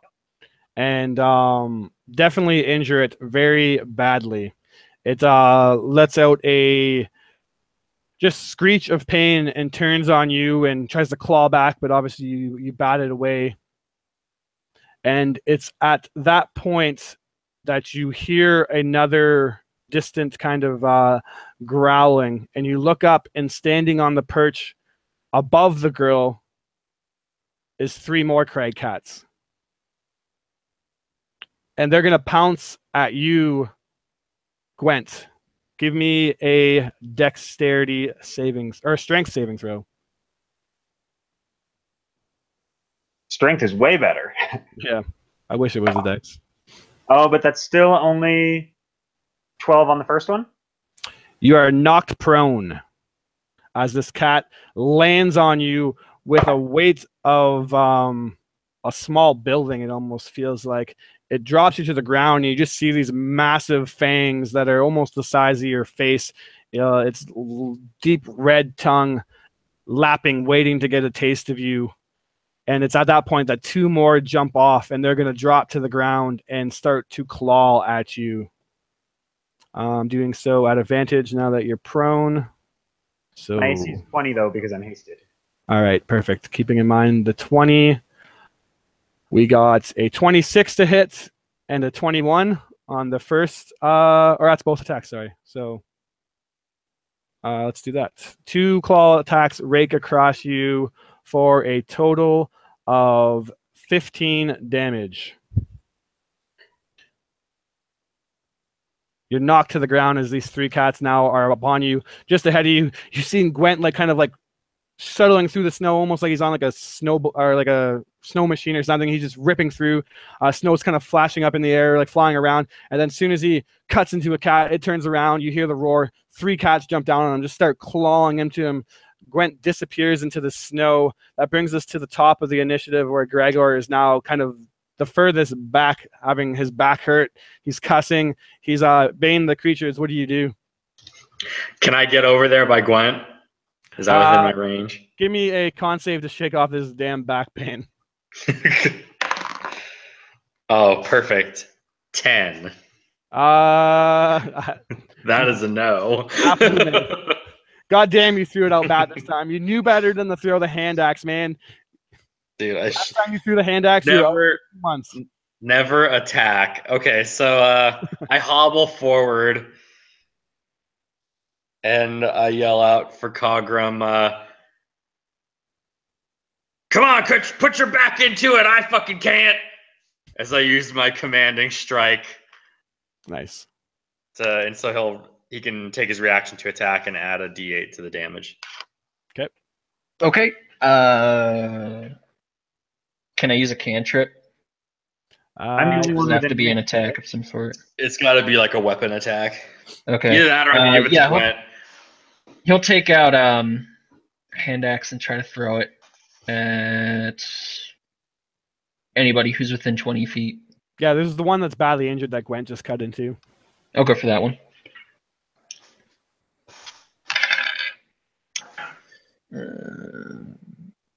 It's just a regular.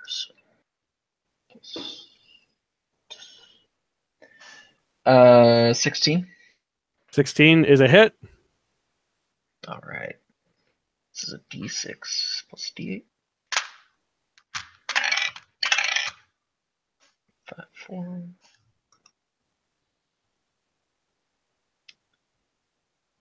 9, 15 damage. You can describe what it looks like as you finish it. So, all these crag cats just hop off of the top of this place, and the one that's injured is gonna go for Gwent's throat as he's pinned by one of them. But Gwent, you just see this thing coming at you. You just hear a thud. You just see this thing just shudder and fall and slide, and its face just ends up next to your face, just with its tongue lying out in the snow. Thing's dead. Its breath smells terrible. It does. Is that it for for Gregor? Yep. All right. So that actually puts Kogrom up next. You're still a little bit out of range, but you can easily make it to the 3 cats that are on top of Gwent, and probably even within reason now make it to the other 3 that are attacking the girl. All right. So he's gonna run forward, and he just strikes his axe on his shield, and you just see this flaring spark kick up and then light it with the same kind of fire that he threw earlier. And he's gonna go for. Are any of them injured near Gwent? No, no more are injured now. They're all Okay. full health. Then I'll just go for the closest one and attack him twice. Go ahead and do so. 13's your mark on these guys. They're not the most AC. Okay. First one's a hit. Second's a hit.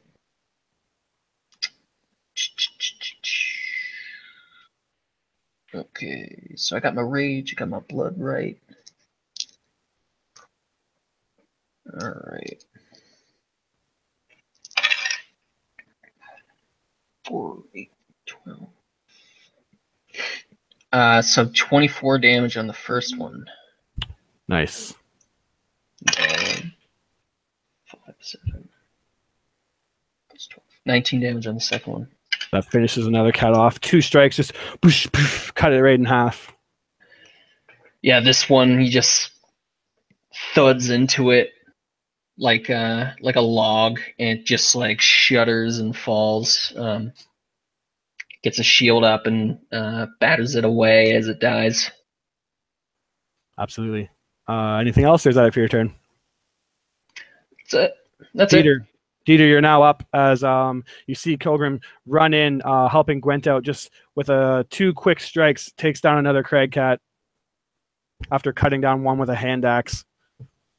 2 more are on top. I'm assuming you take down the one that had him pinned prone.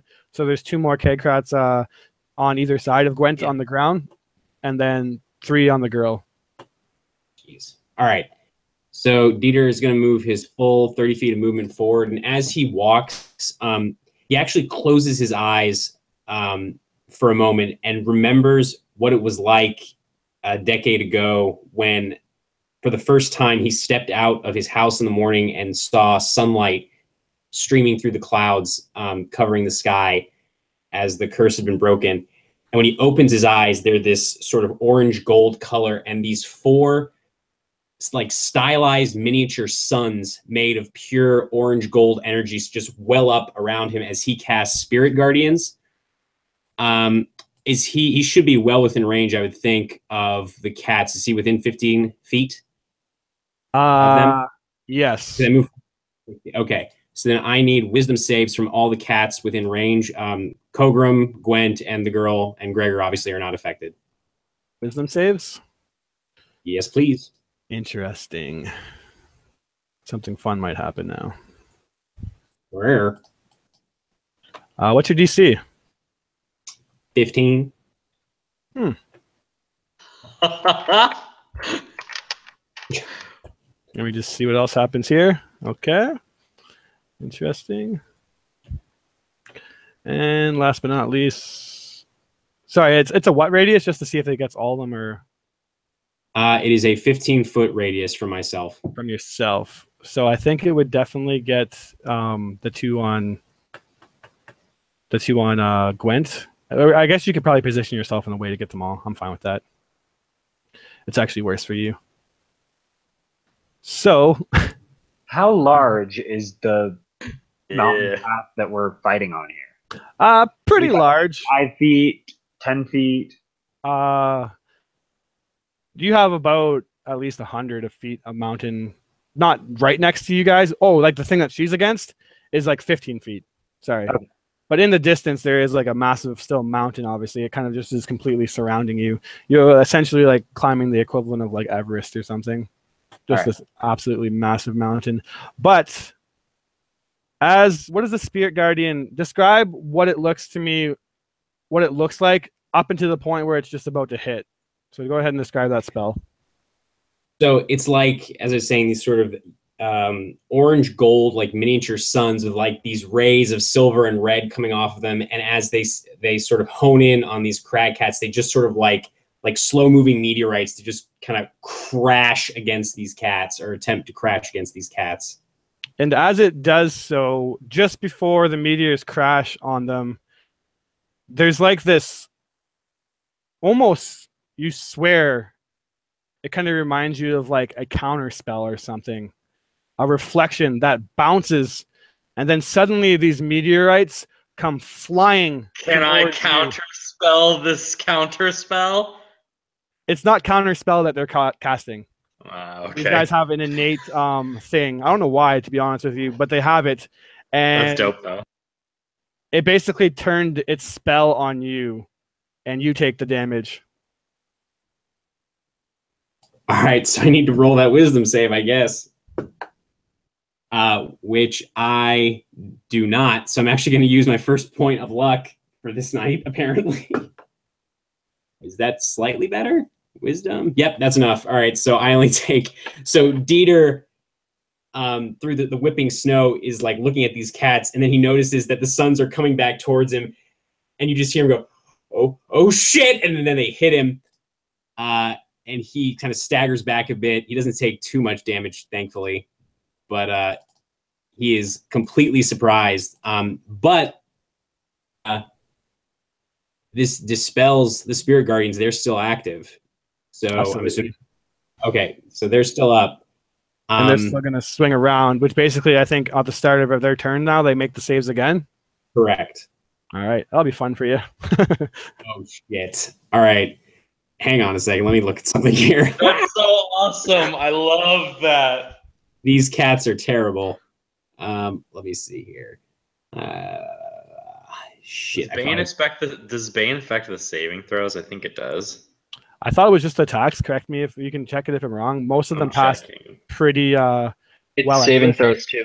It is saving throws? Yeah, it's both. All right. What's your DC? I can roll a couple D4s. I'm pretty sure one pass no matter what, though. What's your DC again? DC is 15.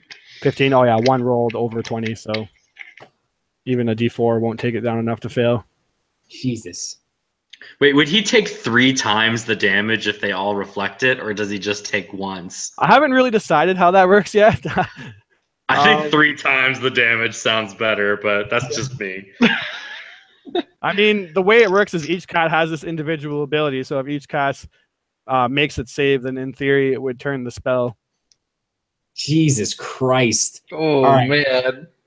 Well, I'm pretty sure it's an action to dismiss these things, so that isn't going to happen this turn at least.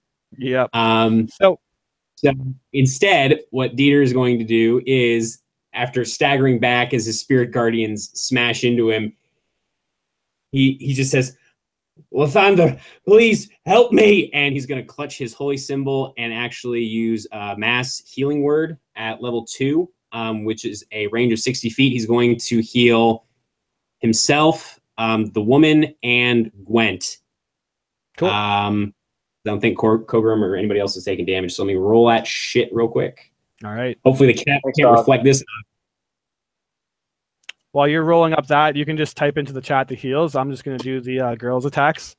And what you see, who's the closest? I'm going to say that Kogrom's probably the closest, and it just makes the most sense. Is this girl watches these meteorites or like comets strike in and then reflect off. Just a surprise in her eyes as they bash into the cleric's armor and knock him back. She takes a deep kind of sigh, closing her eyes, holding the weapon in front of her, and then just lets out a guttural just, and you just see rage fill her eyes that match the rage of what you would kind of be accustomed to Kogrom doing. And she barrels forth, swinging heavily at one of the crag cats, hitting and doing, let's see, quite a bit of damage, lifting up again, knocking the cat back. She kicks in. The cat kind of flies against the wall. She pulls the sword back and then lunges forth, stabbing it, hitting once more, killing that crag cat, now leaving it as a just 2v1 for her, 2v2 for you guys. And she gets one more attack. Holy jeez. This time swinging with little to no regards. Actually, no, that doesn't make sense. I lied. She already used a bonus action. Right? I'm trying to remember now. Reckless attack is a bonus action? Or is that just an innate ability? Raging is a bonus action. You could just choose to do reckless attack. Yeah. Frenzied Or, attack is no, frenzied attack. Sorry, that's the one I'm thinking of. That's bonus. Oh, action. frenzy That's is bonus. Yeah, that's what I thought. All right, so yeah, she doesn't attack the third time. Cutting down the cat, though, you just see her filled with rage and just power in this beautiful young woman. That puts Gwent up next, who's on the ground with 2 cats on him. You see meteors bouncing. Actually, sorry, the cats get to act first. They were next. Wisdom saves from both of them. Good luck to our cleric. God damn it. Let's see. The first one, I'll remember the D4 this time. Oh, what the hell? Why did it roll a D8? That's not right. I'm gonna use cutting words on the second one. All right. God. So nat 20 on the first save. So you're using cutting words on that one, or? Yeah, if I can. Okay. I rolled a 1 on the D4, or do you want to roll your D4? I'll let you roll the D4. It's a D8, but I rolled a 1. So. Okay. Oh, So go ahead and make your wisdom save again. And then the next cat rolled a 18 on the first roll, 21 on the second roll, plus a D4, knocks it down to, what is that, math? 18? It's 2 wisdom saves you got to make to survive this. You might get knocked out of concentration at least. actually, I'm making some pretty good rolls here, so that's good, I guess. I'll do you a favor and let you roll your damage. So if you pass your own DC, then half damage on both of those saves. Yeah, I took care of it. All Jeez Christ. Craig Cats, OP. Gwent, you're up next as comets are just ricocheting off these cats and then flying back at poor Dieter with unmerciful velocity. And he's just gonna yell, "La Thunder, what the fuck!" And he's gonna spin upwards and he's gonna try to do like a spin upwards move that's like gonna kick out snow around him. And as he's spinning upwards, make his attacks. Go ahead. So he gets 3 shots. Is one of the ones that got hit by? None of these got hit by guiding bolt, right? No, they reflected them. They would still take. Guiding bolt cat is dead. Yeah. Okay. Oh, wow. So he's gonna make Are there any that are injured near me? Negative. All right, then he's going to attack a healthy one. Okay. 1 on the left, 1 on the right.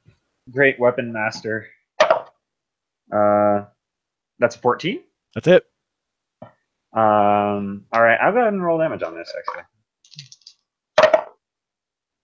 8 plus 16 is going to be 24 on the first hit. Okay. Just barely clinging on. Second hit, if it looks like he's just barely clinging on, like he doesn't have a lot of health left, I'm going to not go Great Weapon Master. Okay, yeah. And that's a 20 to hit modified. You kill it. All right. It's impossible for you not to. So that was my first attack action that gives me 2 attacks. Haste gives me an extra action that I can use as an attack. Yeah. And Great Weapon Master is a feat that when I kill something on my turn, I can use my bonus action to make an attack. Okay, so I'm going to do 2 more attacks. Yes. The first one's going to be Great Weapon Master. Sounds good. That's only a 10, so that's a miss, I assume. That's a miss. You have The inspiration. second one is also going to be Great Weapon Master. Okay. And that's a 17. That's a hit.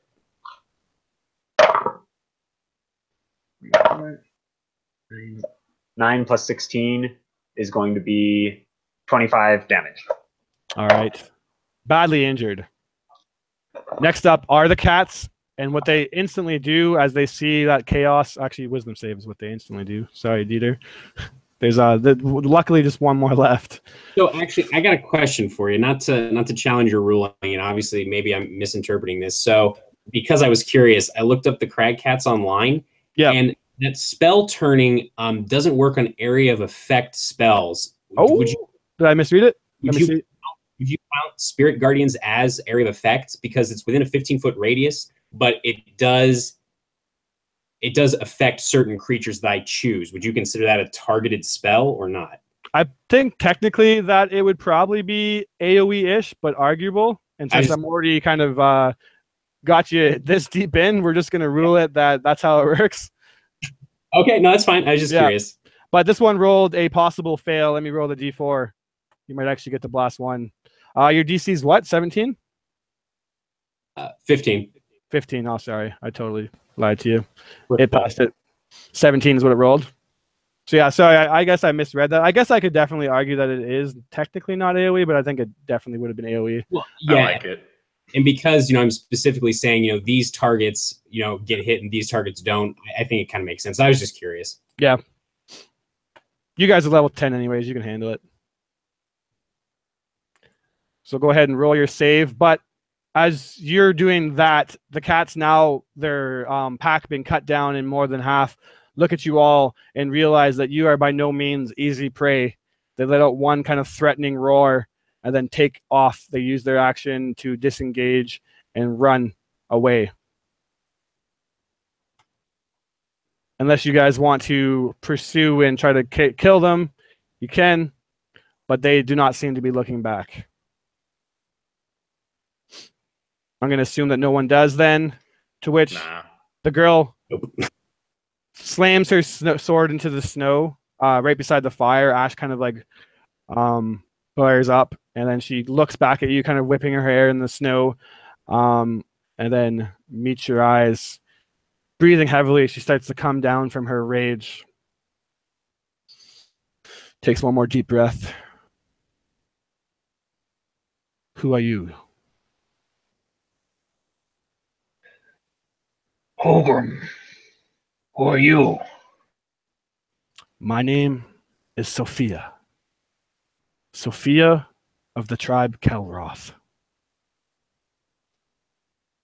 You don't look familiar. Give me an insight check. Oh yeah. 19 plus insight 6. 25. Interesting. She says, my father was Chief Malfurion. You're inclined to believe that she's not lying.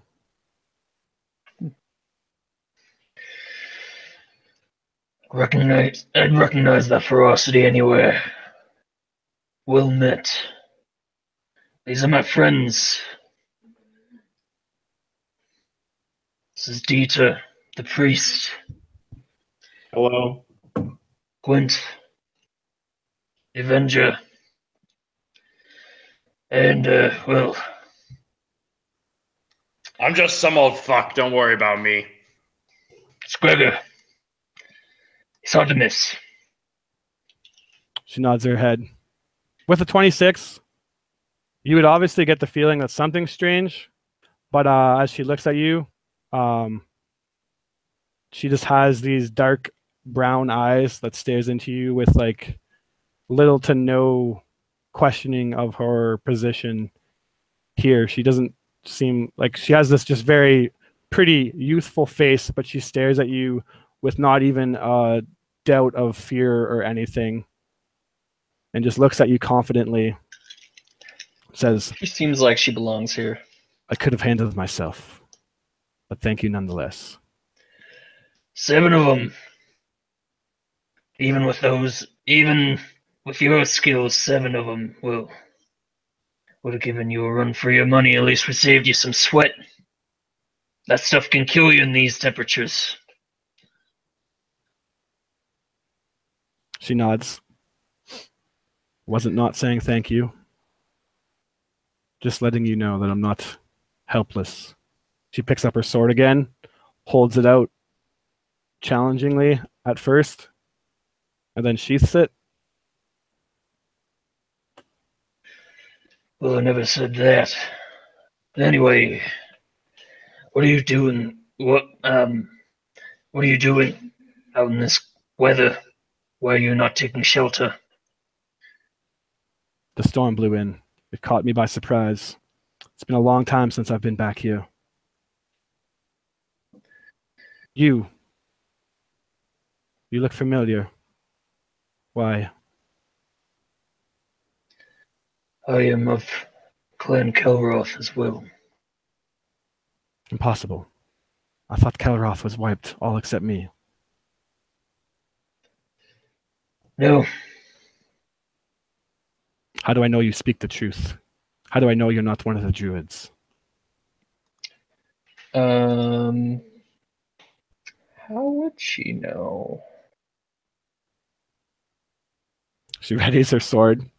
Peter, go ahead. Go ahead, Gregor. So Kogrom recites kind of like this old nursery rhyme that mothers would tell to their babies. And it's generally something that only someone in the tribe would know. She nods her head. Well met then, brother. Come. Night is quickly upon us. We must find shelter. I will tell you more then. For like you said, to be caught out in this weather is very dangerous. Kogrom kind of glances to his companions. all right, lead the way. And with that, unless anyone has anything else to say, Yes. go ahead. Peter immediately steps forward. His spirit guardian still like rotating around him. Wait, before we go anywhere, have you seen a girl, a small girl, dirty blonde hair like mine, somewhere here on the mountain? Are you insane? No. A small Yes. girl out here would not survive. It's hard enough for a trained expert to survive out here. Right. I just I'm never sorry mind. if He she's sort of someone wait. important to you, but if She's that's my what you're daughter. here for, your daughter. Well, he looks at Kogrom with like a knowing eye and says, I'm sorry for your loss. And then turns her back and starts to head towards presumably shelter. Dieter kind of waves his hands and the spirit guardians go away, looking crestfallen and just utterly ashamed, humiliated, and aggravated. Hey, don't worry about it, okay? She's imagining some regular 10-year-old girl, no magical circumstances, ran away from home. The situation we are in is very different. Yeah, Gro's possessed by a demon or some kind of evil thing. He's gonna last a lot longer. Wait. Thank you. I think let's go. I need to drink something. The snow picks up as the wind kind of grabs a drift of it and whips across you guys. You start to see these footpaths behind you as we start to carry on down the mountain. We see this kind of overview look of the camera kind of passing down the path that you have traveled. We get this panorama view of you guys, or the mountaintops that you've climbed, no longer able to see your positions on the mountain anymore. And we fade away as we end this session, leaving the troop looking for a place to stay for the night. We'll end the session here. So that's a session 1, return to Barovia. I may have cheesed you a little bit there, but I'm going to be modifying things heavily anyways, since you guys are level 10. Like Craig Cats would normally not be a challenge for you, but Barovia and Craig Cats, those motherfuckers can turn power word. Those cats. Okay?